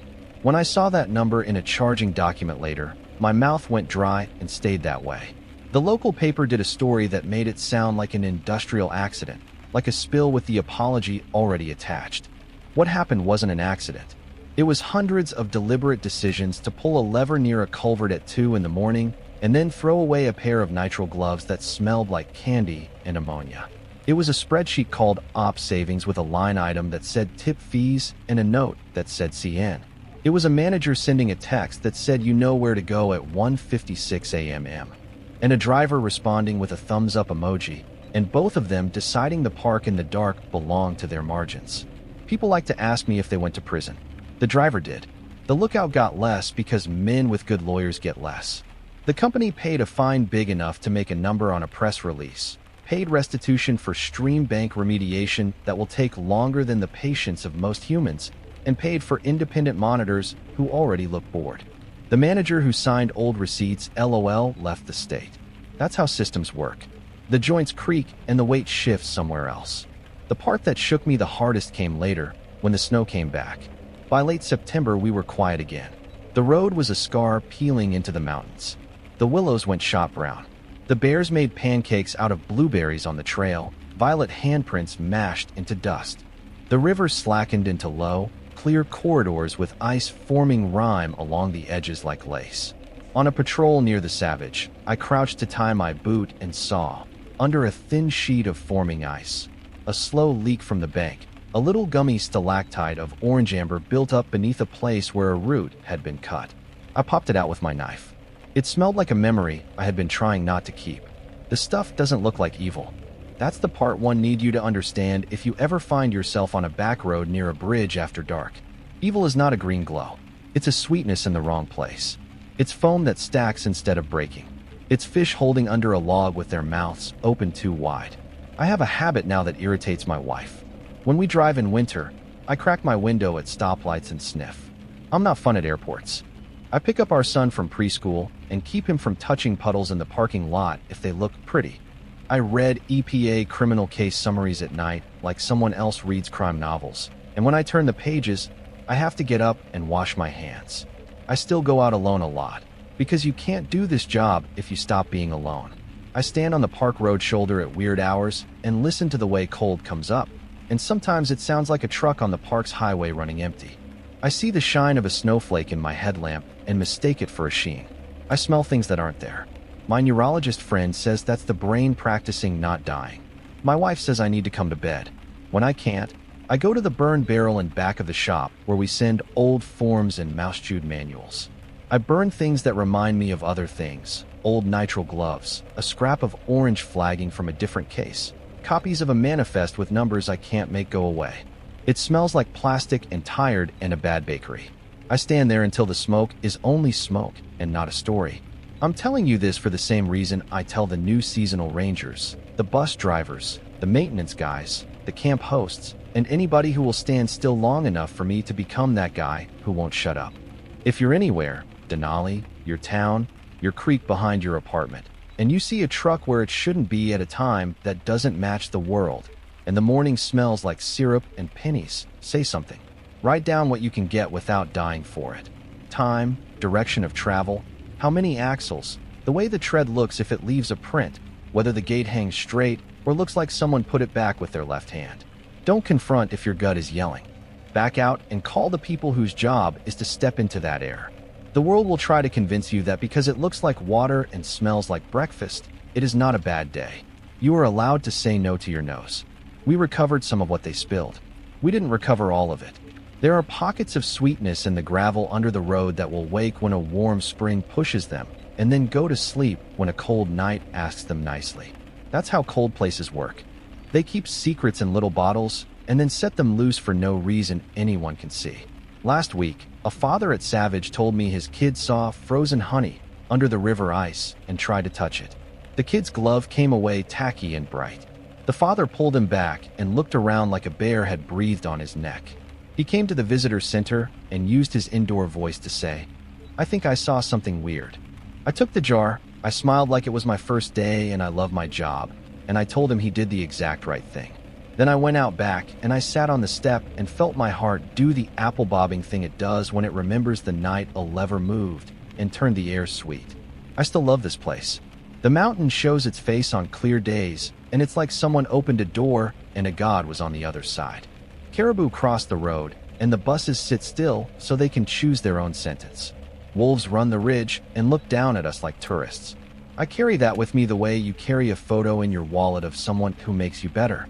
But the photo has a crease through it now where the wallet folds. I know exactly where.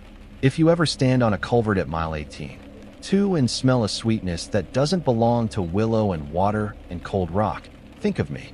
Think of the jar in the lab with the label written in someone's careful hand. Think of how the park belongs to everyone, and how everyone doesn't get to decide what flows through it. One last thing, because this is the part no one puts on the signboards. People bring what's in them to the land they stand on. That includes mercy. The group who did this will say in court filings they didn't know the harm. They'll say it wasn't that bad. They will use the word non-hazardous like a charm. Ignore the adjective and do the math. For years, 2 million gallons. In a place where everything moves slow, even time. We'll be finding the last echoes of their savings plan in spring eddies for as long as I wear this badge. If you ever smell syrup where there isn't breakfast, walk upstream with your head on a swivel, then turn around and go call someone. I'll hear the radio. I'll come, and I'll bring jars.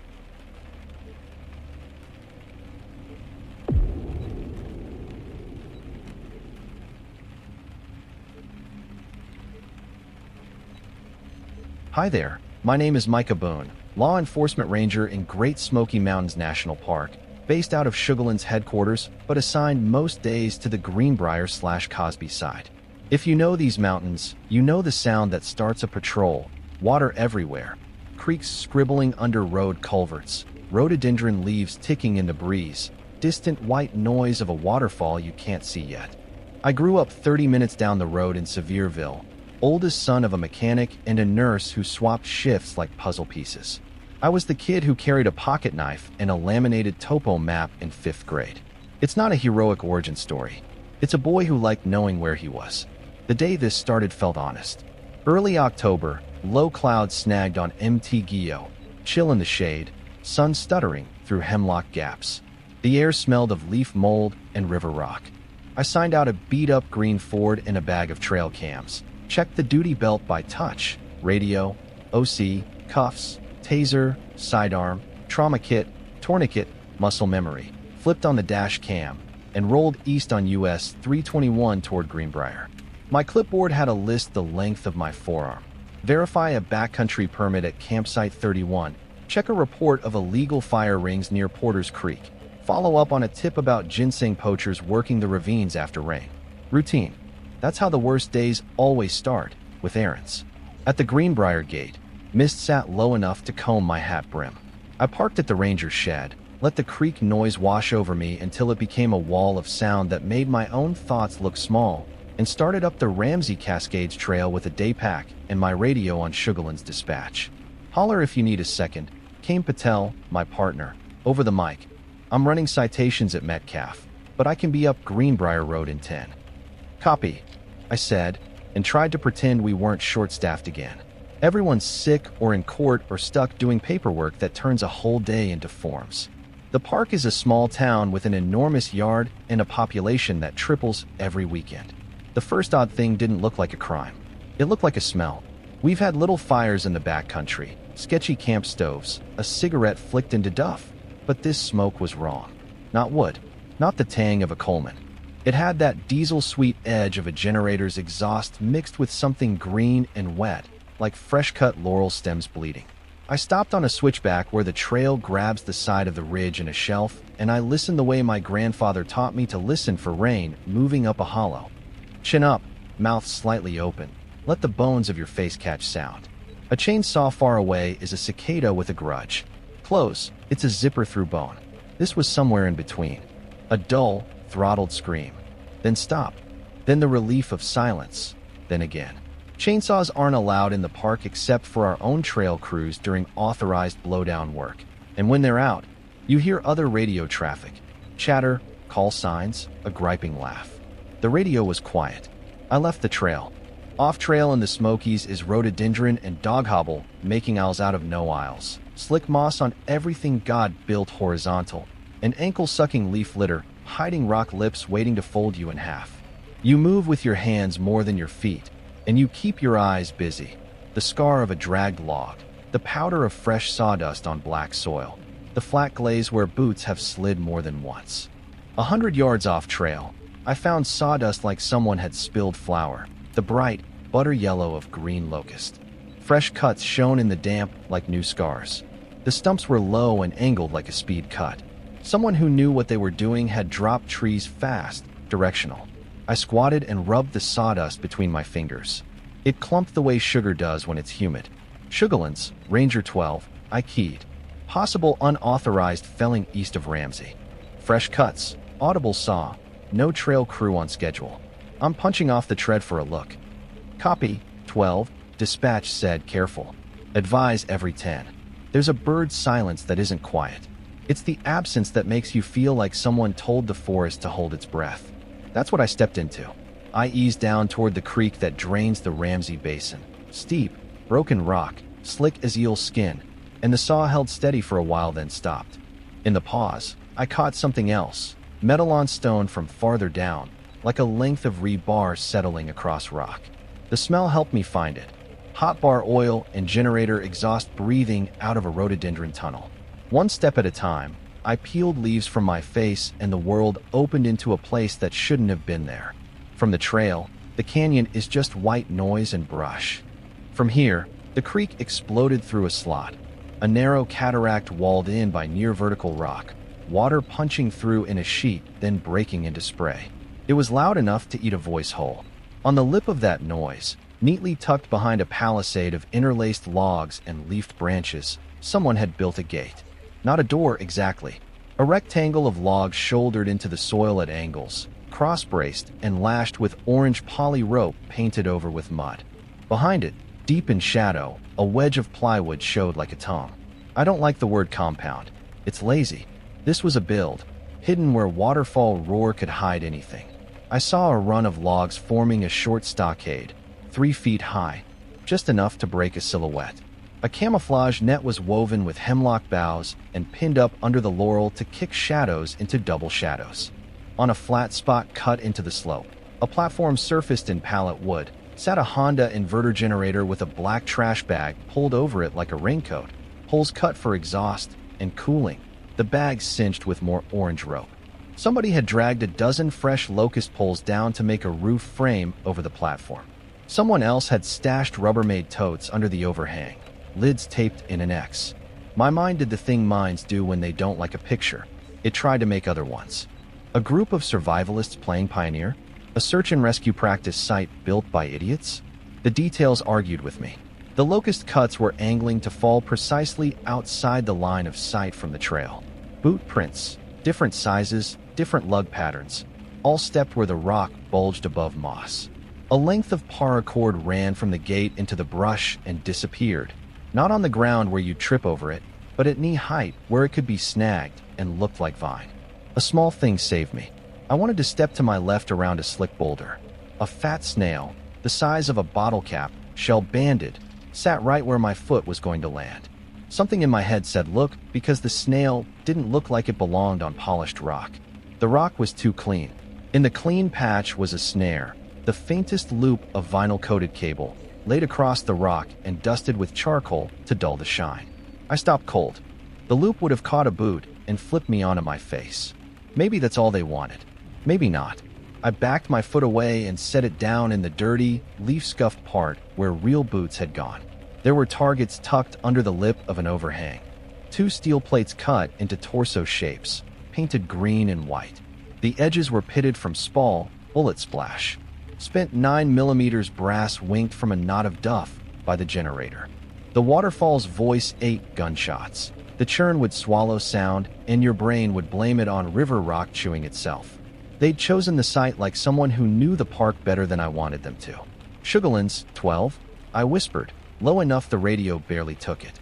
I have a concealed structure and evidence of firearms discharge within park boundary. Multiple boot sign. I am not making contact. Request LE support to Greenbrier. Hold traffic at the trailhead, no sirens. I'm withdrawing to a safe position to watch. Copy, dispatch said, and the voice was different. Tight, not dramatic, just aware. LE rolling from Gatlinburg and Cosby. County advised. Stay off the X. I backed up the way I came, placing my boots in my own prints. It took me 10 minutes to climb 50 feet. When I got to a hemlock trunk thick as a barrel, I tucked myself behind it and watched. I forced my breathing slow and let the waterfall fill the spaces in my head that wanted to think too loud. 3 men came out the gate like they owned deer season. 2 carried carbines at low ready, muzzles down, actions closed, suppressors threaded on. The third had a clipboard and the quiet, efficient aura of a man who calls himself an instructor. He wore a plate carrier over a green soft shell, orange rope fibers stuck like lint to the Velcro. His beard was trimmed to a clean edge under the jaw, and his boots were the kind guys buy after watching too much YouTube about guys who kick doors for a living. None of them looked like they hiked for fun. They ran a dry drill first. Hands, eyes, feet. One called door, like it was an incantation. They moved through their own palisade like it was a shoot house. Then the instructor stepped them back, said something I couldn't hear, lifted an arm, turned his wrist. They brought rifles up. The waterfall swallowed the shots, but I saw the flashes, faint orange. Flashes is wrong for suppressed, I know, but the gas still blooms. Plate targets rocked. The instructor's head flicked my way once, fast. I kept my face behind the tree and became bark. When you find something you didn't mean to find in my job, there are two mistakes you can make. Get righteous or get curious. Either will get you hurt. I only needed time and eyes. I clocked faces. Instructor, tall guy with a white patch on his beard, low hat with a flag patch in black and gray. I clocked gear. Web belts with tourniquets rubber banded on. Cheap Baofeng handhelds with long antennas shoved into plate carrier maul. Baseball bat, thick suppressors. One guy with a sawed-off Mossberg strapped like a hiking pole. I clocked numbers. I counted 9 over an hour. And I clocked one detail I wish I hadn't. The little wedge of plywood I thought was random wasn't. It was a sign flipped upside down. When wind puffed it, I saw the letters backward. CN. My brain rearranged them. Scenic. Someone had cut a park sign down, used it for a building face, and painted it with mud. That thing knocked something loose in my chest. It's one thing to break rules. It's another to build walls out of the place you're breaking. Backing out took longer than getting in. I scraped my shin on a hidden rock and had to clamp down hard so the hiss in my teeth didn't ride downstream like an invitation. A single winter wren judged me from a log. When I hit the main trail again and the world went back to people laughing and someone telling a kid, "No, bub, we're not there yet," it felt obscene. At the car, I sat behind the wheel cold and sweaty, put my head on my forearms, and counted to 30. Sugarlands came back up on the radio. Ramirez from our LE team was already up Greenbrier Road, 2 county deputies behind him, ATF on the horn, FBI JTTF from Knoxville advising, but not committing bodies until we had something that sounded like a headline. My throat felt like I'd been chewing laurel leaves, bitter and slick. "Micah," Ramirez said when he stepped out of his Tahoe. "Walk me." I did. I made him verify every landmark. Split hemlock with the blight fuzzed white along the bark. Rock that'll eat your shin if you don't slide it. Laurel tunnel that narrows to a man width right before the slot. We didn't go all the way in. We didn't need to. He heard the saw pick up again, heard a voice say clock, that word rides water. And he saw the same gate I did in the screen of Roto. His jaw went granite. "This ain't a whiskey still we can stomp and forget," he said. He was calm. He's always calm when I need him to be. We're not playing hero in a canyon where sound goes to die. "Copy," I said, and realized my hand wasn't just on my sidearm. It was squeezing it like a stress ball. People think raids are rolling thunder. They're usually waiting. While we staged teams at the trailhead and quietly turned hikers around with a blowdown ahead, lie that stuck sideways in my mouth. Ramirez got our incident commander, park superintendent, ATF, FBI, county on one freeway call. Words like possible domestic extremism, firearms discharge, resource damage, off-trail structures, and officer safety stacked up until the sentence could carry federal weight. A helicopter from Tennessee Highway Patrol spooled up, but held outside the valley. The rotor wash would push branches down like someone peeling back a blanket and get a shot. A negotiator out of Sevier County with a voice like warm gravel rolled in and took one look at the topo relief and went quiet. It was going to be talk first, fast second, and fire only if we were out of all other verbs. We made our approach like a cat. 3 elements, no lights, no heroics. The waterfall's white noise our only cover. Element 1, me, Ramirez, a county deputy named Lowe who breathes quiet. Element 2, 2 rangers and ATF on the high line, flank left on a deer path a bear probably made. Element 3, negotiator and a medic setting up where rock pinches the trail into a natural checkpoint. The plan was contact, contain, then convince. It's not exciting. It's what keeps people alive. We were 30 yards shy of the gate when the paracord, that invisible vine at knee height, went taut, and something popped where I couldn't see.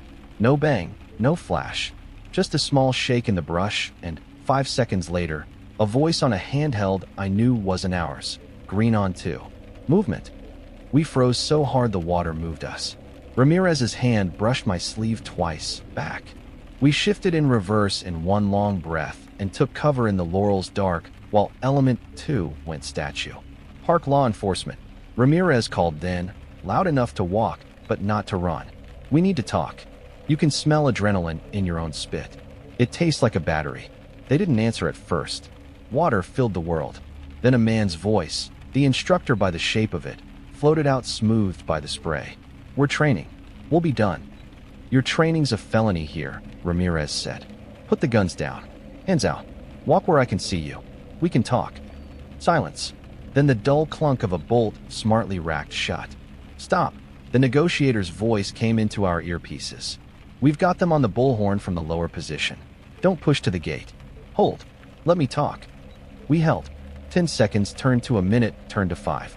The instructor edged out like a man stepping onto a stage, unarmed, hands in the open, face composed into reasonable.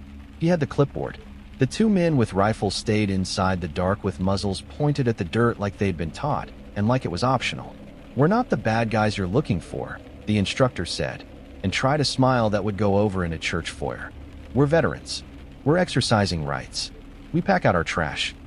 "Your bullets don't," I said, before I could stop myself. "I don't like to give my voice to people like that. You end up on their stage." His eyes ticked to me fast, weighing. He nodded to himself, like he'd read something on my face and filed it. "We're leaving," he told Ramirez. "We can be out of your hair in an hour." In my head, that sentence turned into a map of 100 things you can burn, carry, or bury in an hour. Hard drives, cache logs, a list of names, a pallet deck spattered with lead, not to mention that cut sign. Ramirez didn't let the silence stretch. "That ends now, friend," he said, and the word friend in his mouth meant you need to get on your belly before the earth eats you. "Everyone here is going to set down hardware and step forward with empty hands, and we'll walk you out like it's Sunday. If you point anything but fingers, we are going to wait here until the alphabet soup arrives, and then this canyon gets crowded." From the lower position, the negotiator, Bree, brought her bullhorn up easy. She'd been doing this 20 years. "Nobody's here to make your life worse," she said, like she was reading me a weather report. "We're here because you brought construction and gunfire into a national park, and that forces hands. I'm going to ask you to make a better choice, and I'm going to keep asking until one of us gets old." The instructor's jaw jumped once, a small muscle spasm. Ego hates being asked nicely. He opened his mouth to say a thing he'd prepared for this exact kind of day. A shot cracked. Not loud, suppressed, but in a canyon it was a hammer. Bark spat from the hemlock over my head. It wasn't aimed at us. It was a warning to his own men, or an idiot test for us, or a startle he couldn't take back. Everything drew small. Ramirez didn't move. "That's your one," he said to the air, voice flat, not shouting. "Do not give me a second. If I hear metal again, you're staying for dinner and the TV cruise." Silence. Water. Someone inside the gate hissed, "Dude." Someone else breathed, "Discipline." The instructor's hands were still out. His eyes were wrong now, cells dividing too fast. He wasn't in charge. He just thought he was. From high left, Element 2 said, "Low." 2 movers up ridge. "Bags. Long guns." From low, Bree said, "Additional units en route." Nobody's going anywhere without a conversation. From my body, heart like a boot in a dryer. The decision didn't arrive like thunder. It arrived like rain cooling on skin. The instructor set his clipboard down on the gate, palm flat. He didn't look at me when he said, "Guns down." He turned his head for the first time and looked back into the dark. "Guns down," louder. "We're not dying for plywood." The rifles came out low, stocks first. One by one, men separated from the dark like the woods were returning human bodies they'd borrowed. 9, then 11, then 13. Hands out, muzzles down. The world uncoiled slightly. This is the part of the story that won't impress you if you like movie endings. No one tackled anyone into the creek. No one sang the national anthem. We kept our voices dry and bored. We put plastic on wrists. We said, "You're going to feel a hand on your shoulder," like a dentist narrating a cleaning. 3 men who'd built a fortress in a cataract blinked against the daylight like moles. 2 cried in a way that made me angrier than the sawdust. Cry later. Cry when you're decently ashamed.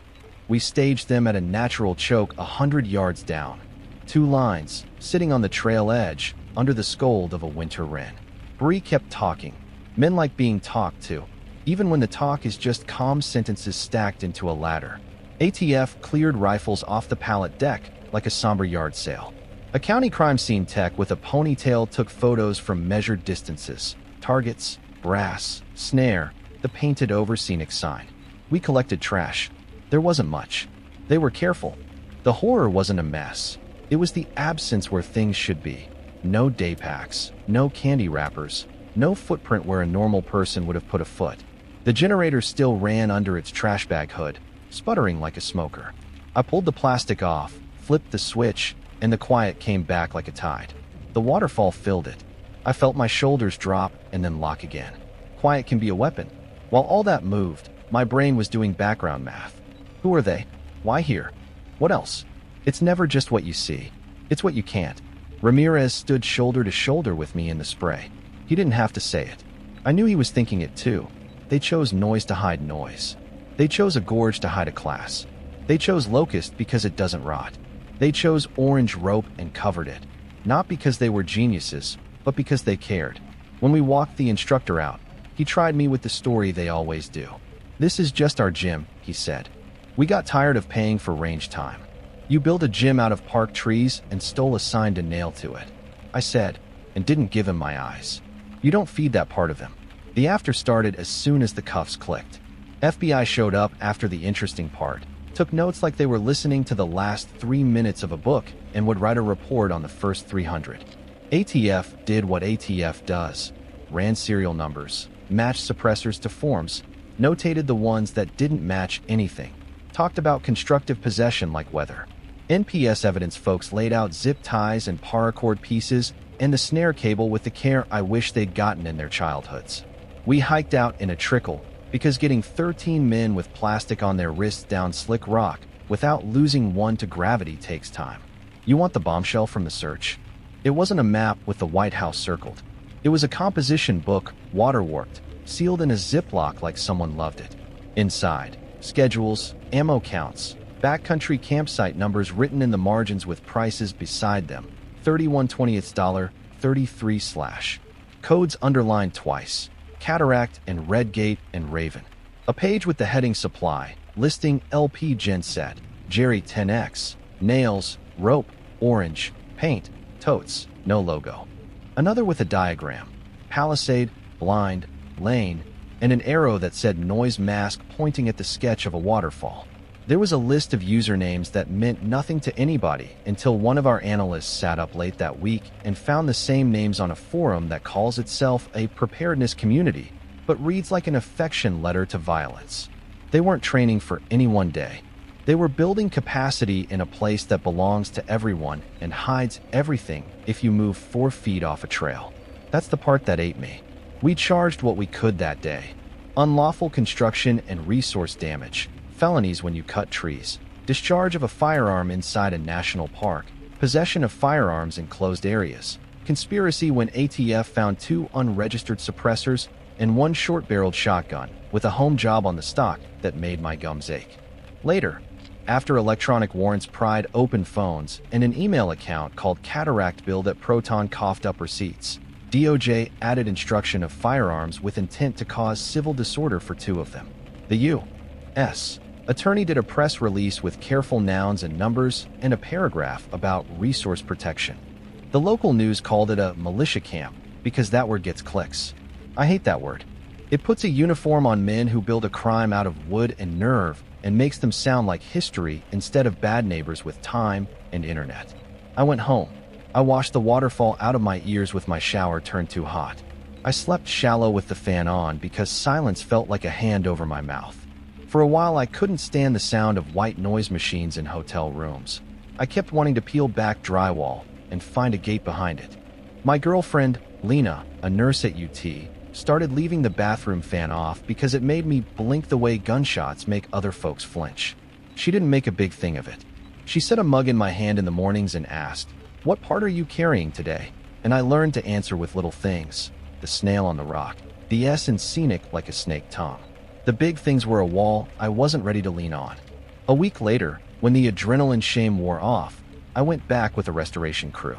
The park heals slow on its own and fast when you give it a chance.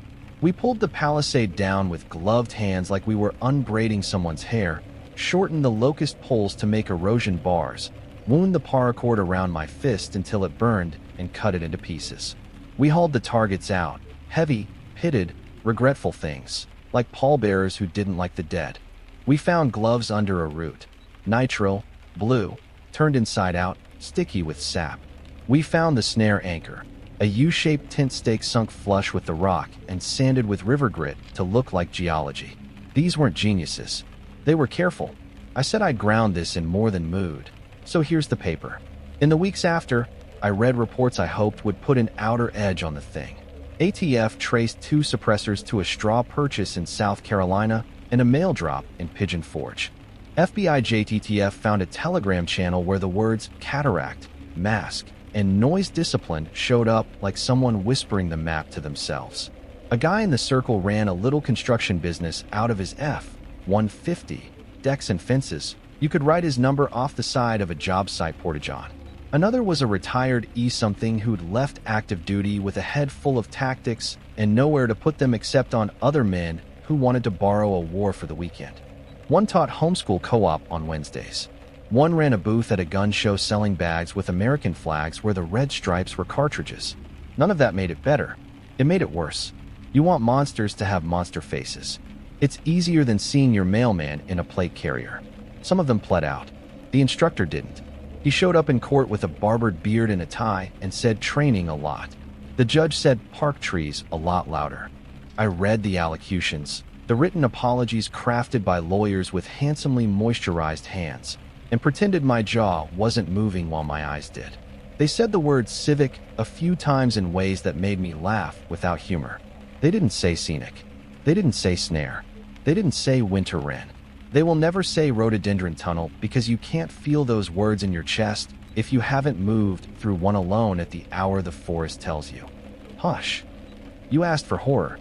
Here it is. 2 months after we broke that place, I was up at Big Creek checking permits at Mouse Creek Falls. Different drainage, different trailhead, same white noise. A boy was standing at the pool where the main drop hits, tossing a stick into the churn and laughing when it came back, and his mother was telling him to keep his shoes on. On the rock lip beside the water, I saw an orange thread. My body went cold and tight, and then mad at itself because not every orange thing is aimed at you. I crouched. It was a single fiber from a rope, caught where wet rock grinds everything down to paste. Maybe it had been there for a decade. Maybe it had fallen off my own vest. I picked it up, and it vanished between my fingers. I looked up at a place where the noise could hide anything, and I saw nothing at all, which is worse. I don't hike alone on waterfall trails anymore if I can help it. When I have to, I tell dispatch exactly where I'm going to be when, and if I'm late I want them to bother me like a telemarketer. I carry 2 knives now, not because a second blade makes me safer, but because cutting rope once and failing is a way to die I have decided not to allow. I stop and listen when I smell bar oil under laurel. If I hear metal on rock where there shouldn't be metal, I back out. I don't just check. There is no just where the park is concerned. People hide weddings in the woods. People hide graves. People hide whatever they brought with them, including the part of themselves they should have left at a church altar. If you ever find yourself in the Smokies, or any park, and you get a noseful of diesel mixed with the sweetness of cut green wood, if you see fresh sawdust where the trail crew hasn't been, if you spot orange rope dull with mud at knee height or a proof of pallet wood hiding under laurel, do me a favor. Don't be a hero. Note the time. Note the place. Note how the ground looks where boots should go and don't. Turn around. Find a ranger. Call 911. Use your best words. Trail name. Mile. Last landmark. What you smelled. People think we want you to be brave. I want you to go home and say you left. The palisade is gone now, but these mountains keep echoes. Every time I hike near crash and foam, I hear Bree's bullhorn voice like a prayer. We can do this the way you can live with. Most days, I still believe that. Some nights, I dream I'm back in the rhododendron tunnel, and the snare is a thin word, and I'm stepping where it waits because my boot loves rock too much to distrust it. I wake with the fan off and listen to the apartment breathe and tell myself this. The terror isn't the men with guns. It's the idea that people will build forts wherever noise is loud enough to hide them. I go back anyway. I follow the creek up where it smells like cold copper and old leaves.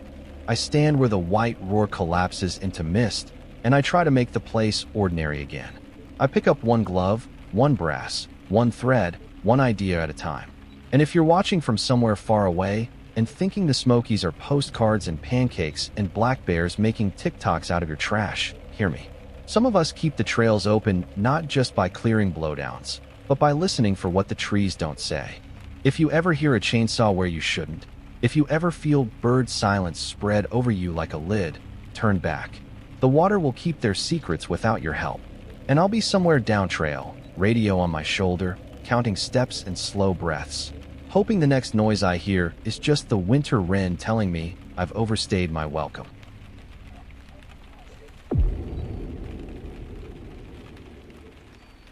Hello, want to share my horror experience here. My name is Etta Lane, law enforcement ranger out of Apgar on the west side of Glacier National Park. If you've ever stood on the Lake McDonald shoreline at first light, you know the glass tray calm I'm about to describe.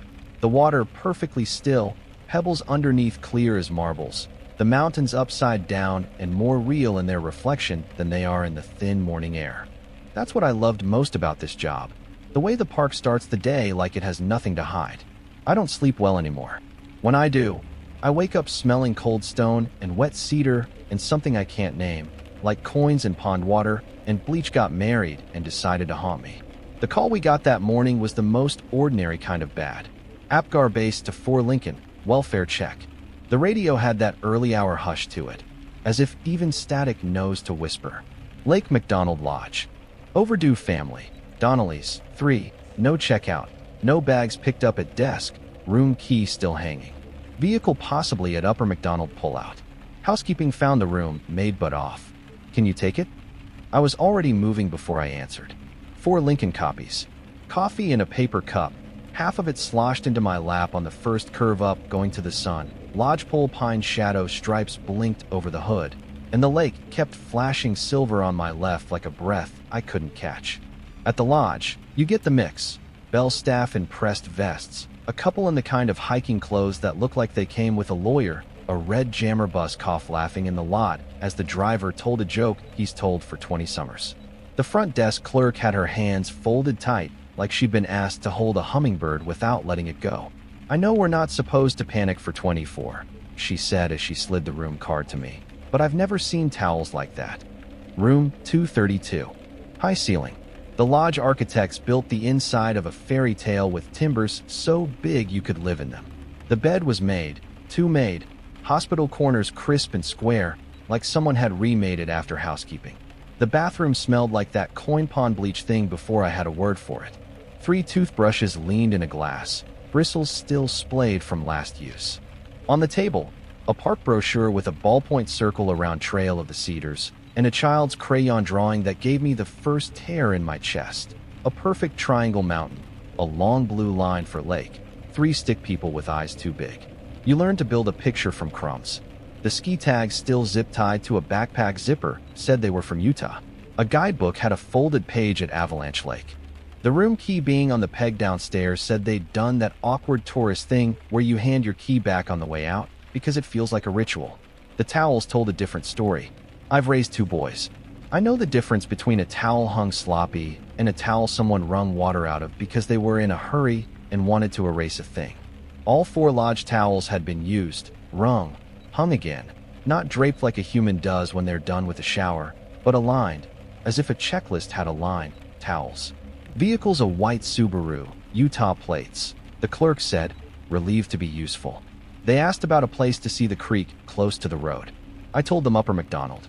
She swallowed. They were very nice. Upper McDonald pullout is the kind of place where a person can get in trouble without meaning to.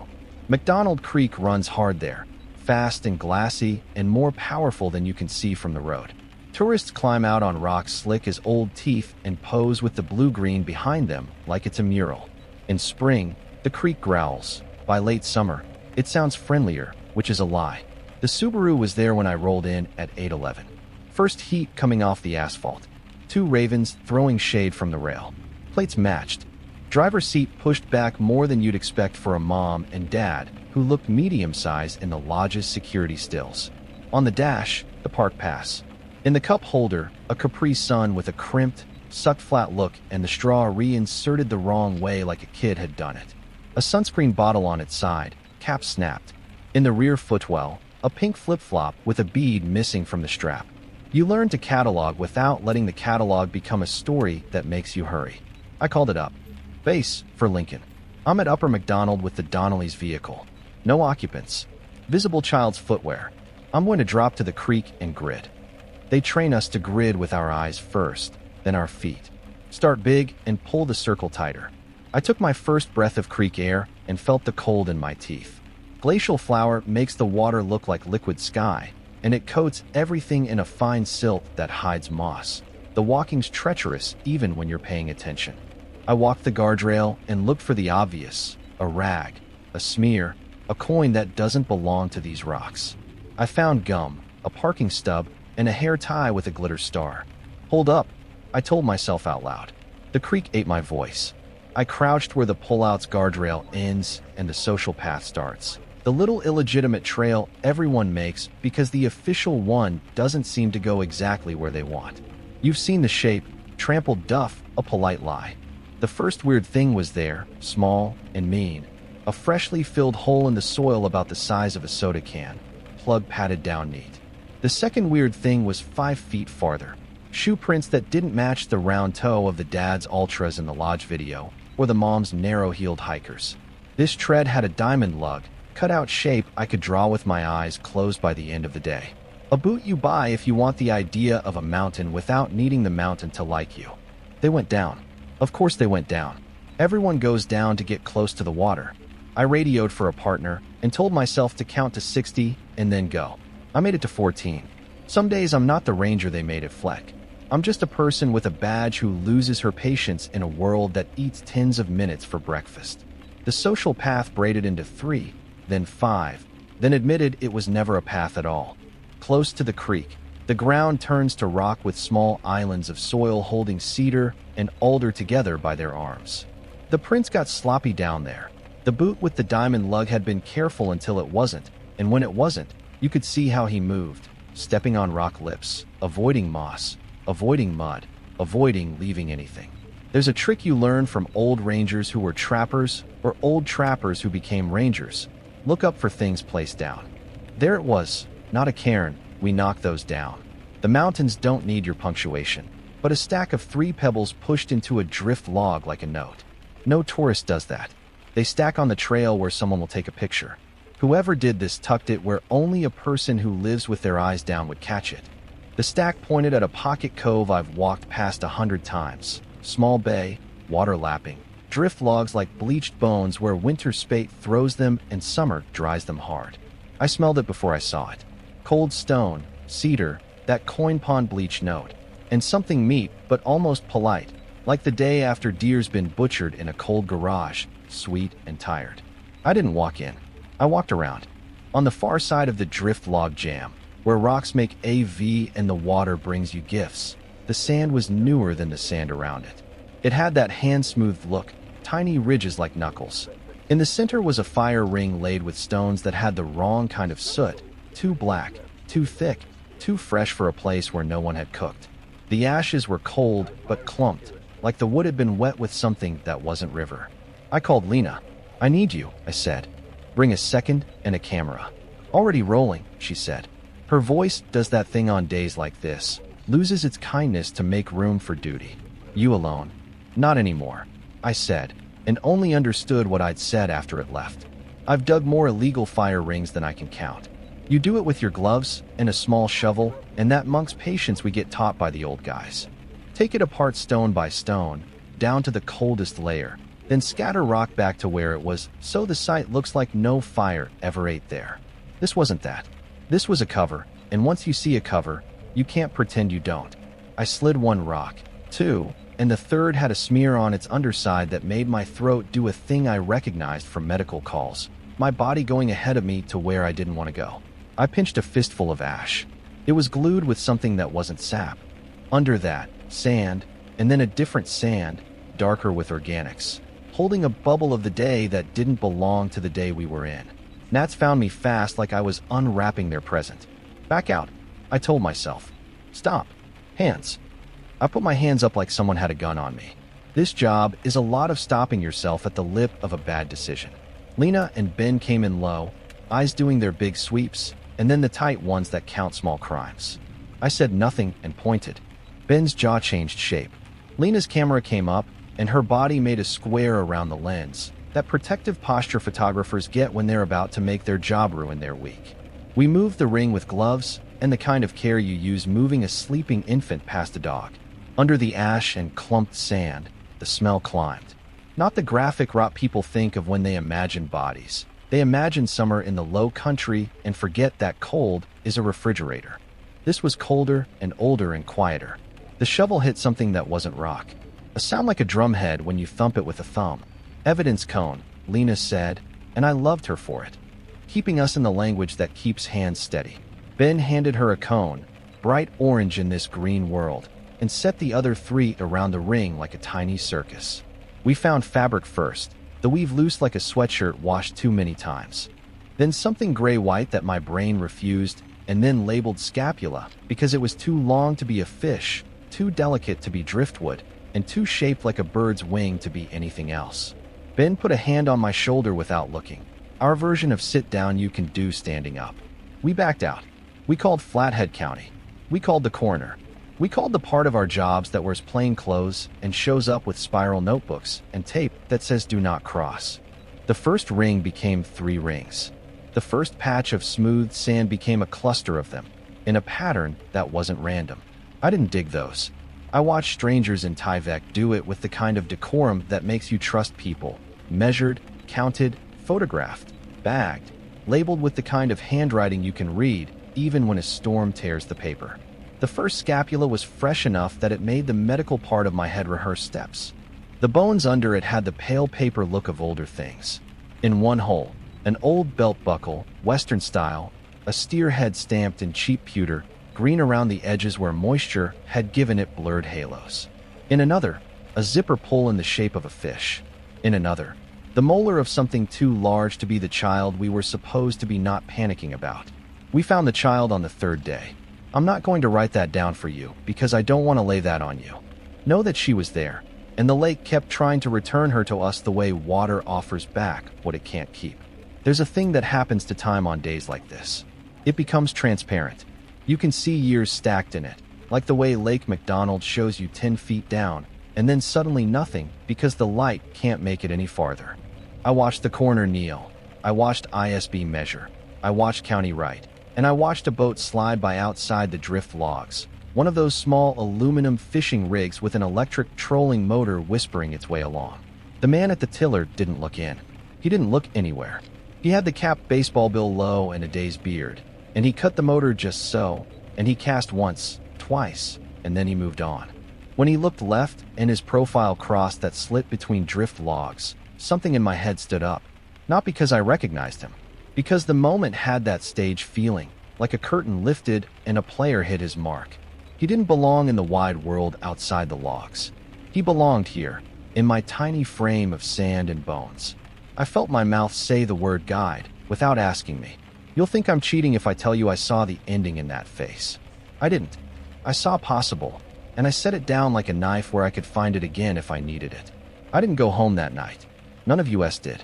You don't go home from a site like that and drag your clothes through your children's kitchen. We showered at the station, ate bad chips, drank bad coffee, and filled out forms like they were rosary beads. Namas entries appeared on a screen like stars popping in a cheap planetarium. Missing adult female /1987. Missing male hiker /2009. 2 visitors /Canadian. Solo traveler. No fixed address. And the ISB agent clicked through and breathed like all the air was working too slow. Day 2. It rained, that bone-cold glacier rain that only smells clean if you've never had to work in it. I stood under a cedar and watched 2 children in ponchos walk by, their parents herding them away from the tape with the lie we use that is still a truth. Trail closed for restoration. The parents believed us because they wanted to. The kids looked back because kids always smell when adults are talking around something. The boat came back. It slid along the drift line at the edge of our sight, like a thought you can't shake.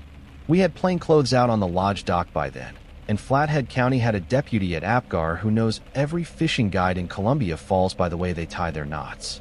He said the name without being asked, Merritt Paulson. Good with tourists, he said, shrugging toward the lodge. Better with the lake. Runs a small outfit out of his garage. Never a crossword. Coaches Little League.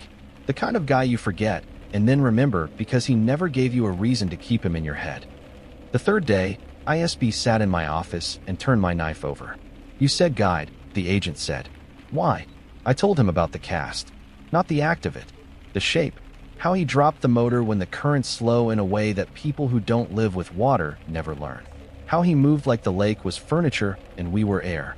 How a man who belongs to a place looks at it without looking at it. He didn't check the wind, I said. He knew it because his face knew it. I was sick of my own poetry. I wanted a bolt I could show a judge. The bolt arrived looking like a dumb mistake, which is how bolts usually arrive. Merritt had a ticket from a park ranger, not me, for launching at dusk without a life jacket where it should be on the 2nd of June. The ticket had a margin note, friendly, talkative, mentioned he knows all the coves.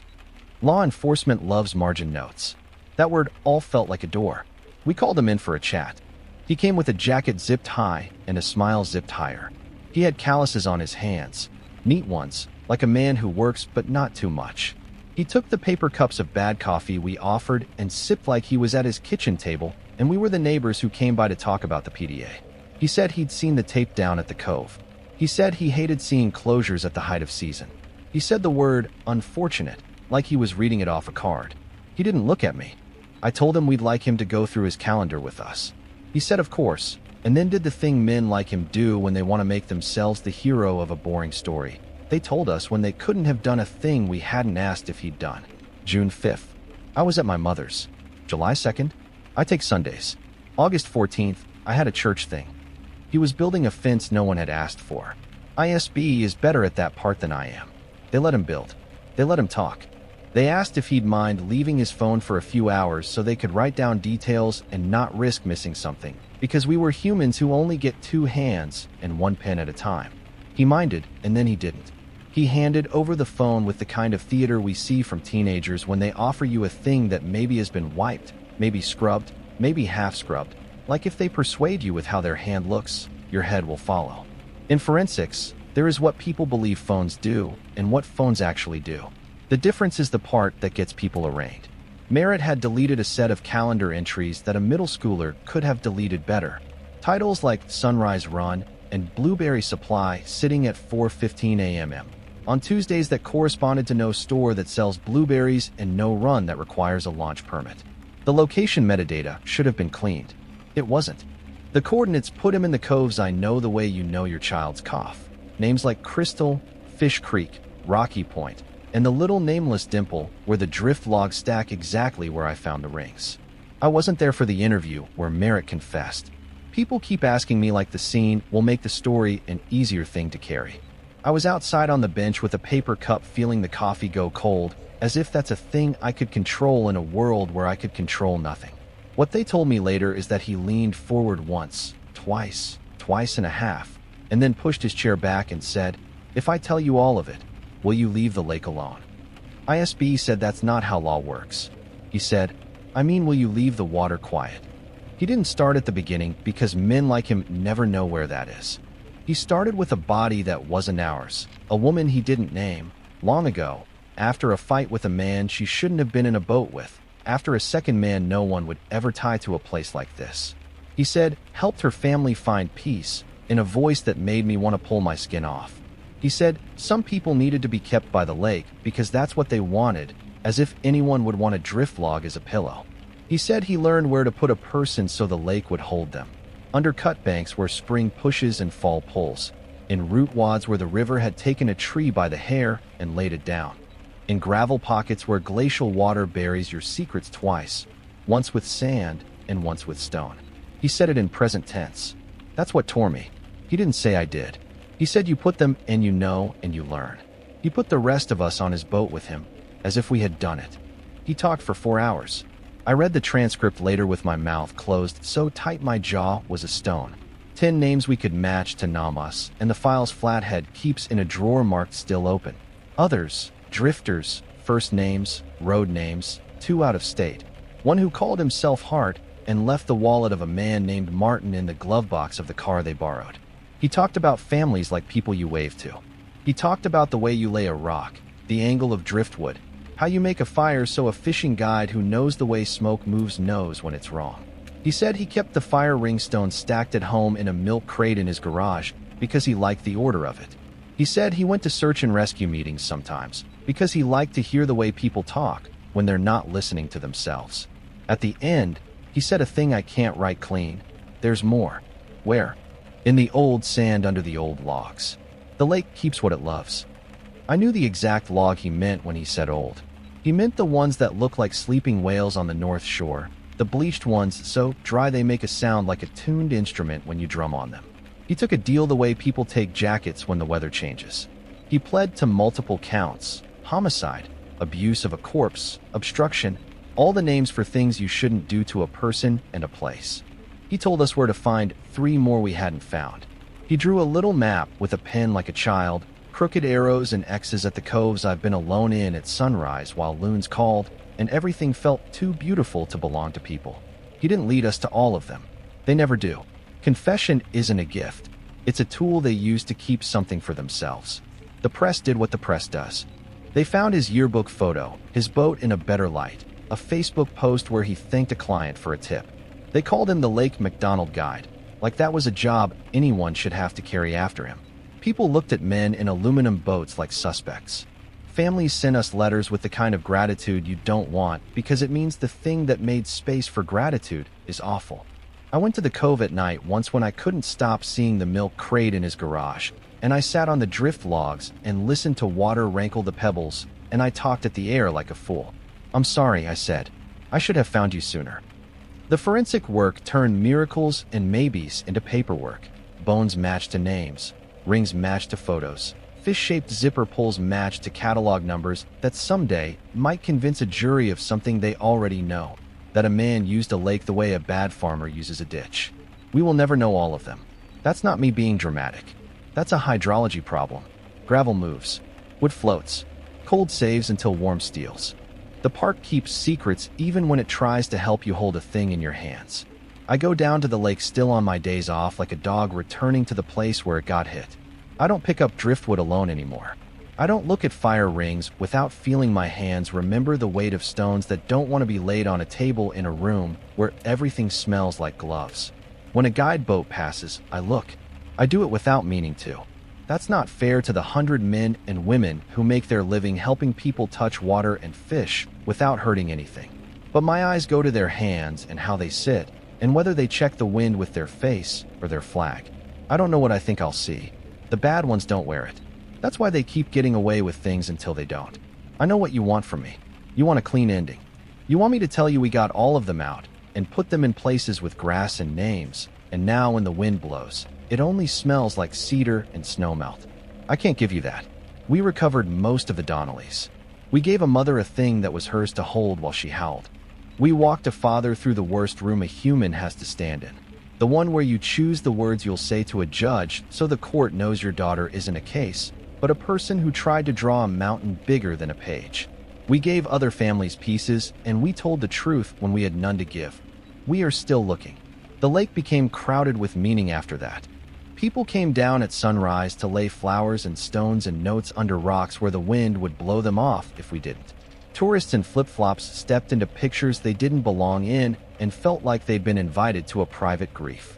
I wanted to put a fence around the whole thing and a sign that said "not for you." That's not what parks are. Parks are for everyone, even the ones who use them like tools.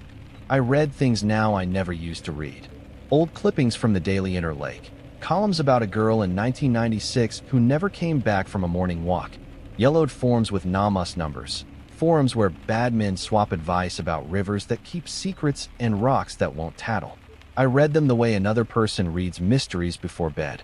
Then I get up and wash my hands. I don't make the water too hot. Heat carries smell, and I can't have that in my house. There's a dock at Apgar. Old boards replaced too often because we live hard on our infrastructure. And on late evenings when I can't stand the sound of my own fridge, I go stand there and watch the wind dimple the lake. Loons call sometimes, black back, checkerboard, red eyes, so beautiful they look like an idea someone had about birds. Their voice is a knife through a person. People think that call means loneliness. It means territory and mate, and I am here. I try to learn from them. When a tour boat named Desmet slides by, big and rakish, full of people in coats they didn't think they'd need in July, I look at their faces and try to put back in them the thing the news took. The way the morning smells when the sun just hits the glacial flower, the way squirrels heckle you in cedar stands, the way the pebbles click when waves move them like a bag of beads. If you come, believe the signs when they tell you not to climb past the rail. If a man in a boat invites you to go somewhere quiet, and your stomach empties and your brain tells you your grandmother smells rain on the air, you can say no and not be rude. If you see a new fire ring at the lake edge with stones that look clean in a world where everything is dirty with pollen and dust, say a thing to a ranger. You won't ruin our day. Our day is waiting. I carry an extra whistle now that I clip to my vest, even when I'm off duty. It's a stupid superstition. Sound carries weird over water. It hits a rock face and stalls like a bird in wind. I still believe in noise as a way to say I need you. I keep a garden trowel in my trunk next to the way too neat go bag that Lena says is my personality in a backpack. I tell myself it's for thistles at trailheads. It isn't. It's because I can't not be the person who will look if a stone looks wrong. Merritt isn't a place with locked doors. He writes letters to people who don't write him back. He will die in a room that doesn't smell like cedar. I don't know if that comforts you. It doesn't comfort me. It's just a fact I set on the table so it doesn't roll around the floor. When I think of him, it's never the interview room. It's that slit between drift logs, the way his profile crossed it, the flick of the hat brim, the quiet in his shoulders. I replay it and try to see what I should have seen sooner. That's what grief is, for us and the families both. A bad movie you have to watch again because someone has to take notes. One more thing, because I need you to hear this from a person and not a signboard or a video with a thumbnail that looks like it's selling you a thrill. The park isn't a haunted house. It's a place. Mountains and water and rock and trees that don't know your name and don't need to. The badness here doesn't live under the lake like a beast. It shows up when a human brings it and says hold this to a place that's already holding everything it can handle. Most people bring their good with them. They bring patience and picnic and thanks when you tell them a thing they didn't want to hear. Be the most of that kind of person you can. And if you ever find yourself at Upper McDonald in late afternoon, and the wind goes still, and the water lies to you about the speed it's moving, and a cove looks emptier than it should, and a stone in a ring looks clean when it should be dirty, remember a ranger you don't know who woke to the smell of cold and coins and pond, and cannot smell cedar without her hands wanting to move a rock. Turn around. Back to the car. Back to your room where 3 toothbrushes wait, bristles splayed, where a crayon drawing is drying on a table, where the air smells like your life. Blow your whistle if you have one. Someone will hear. I promise. Some of us built our whole bones around hearing.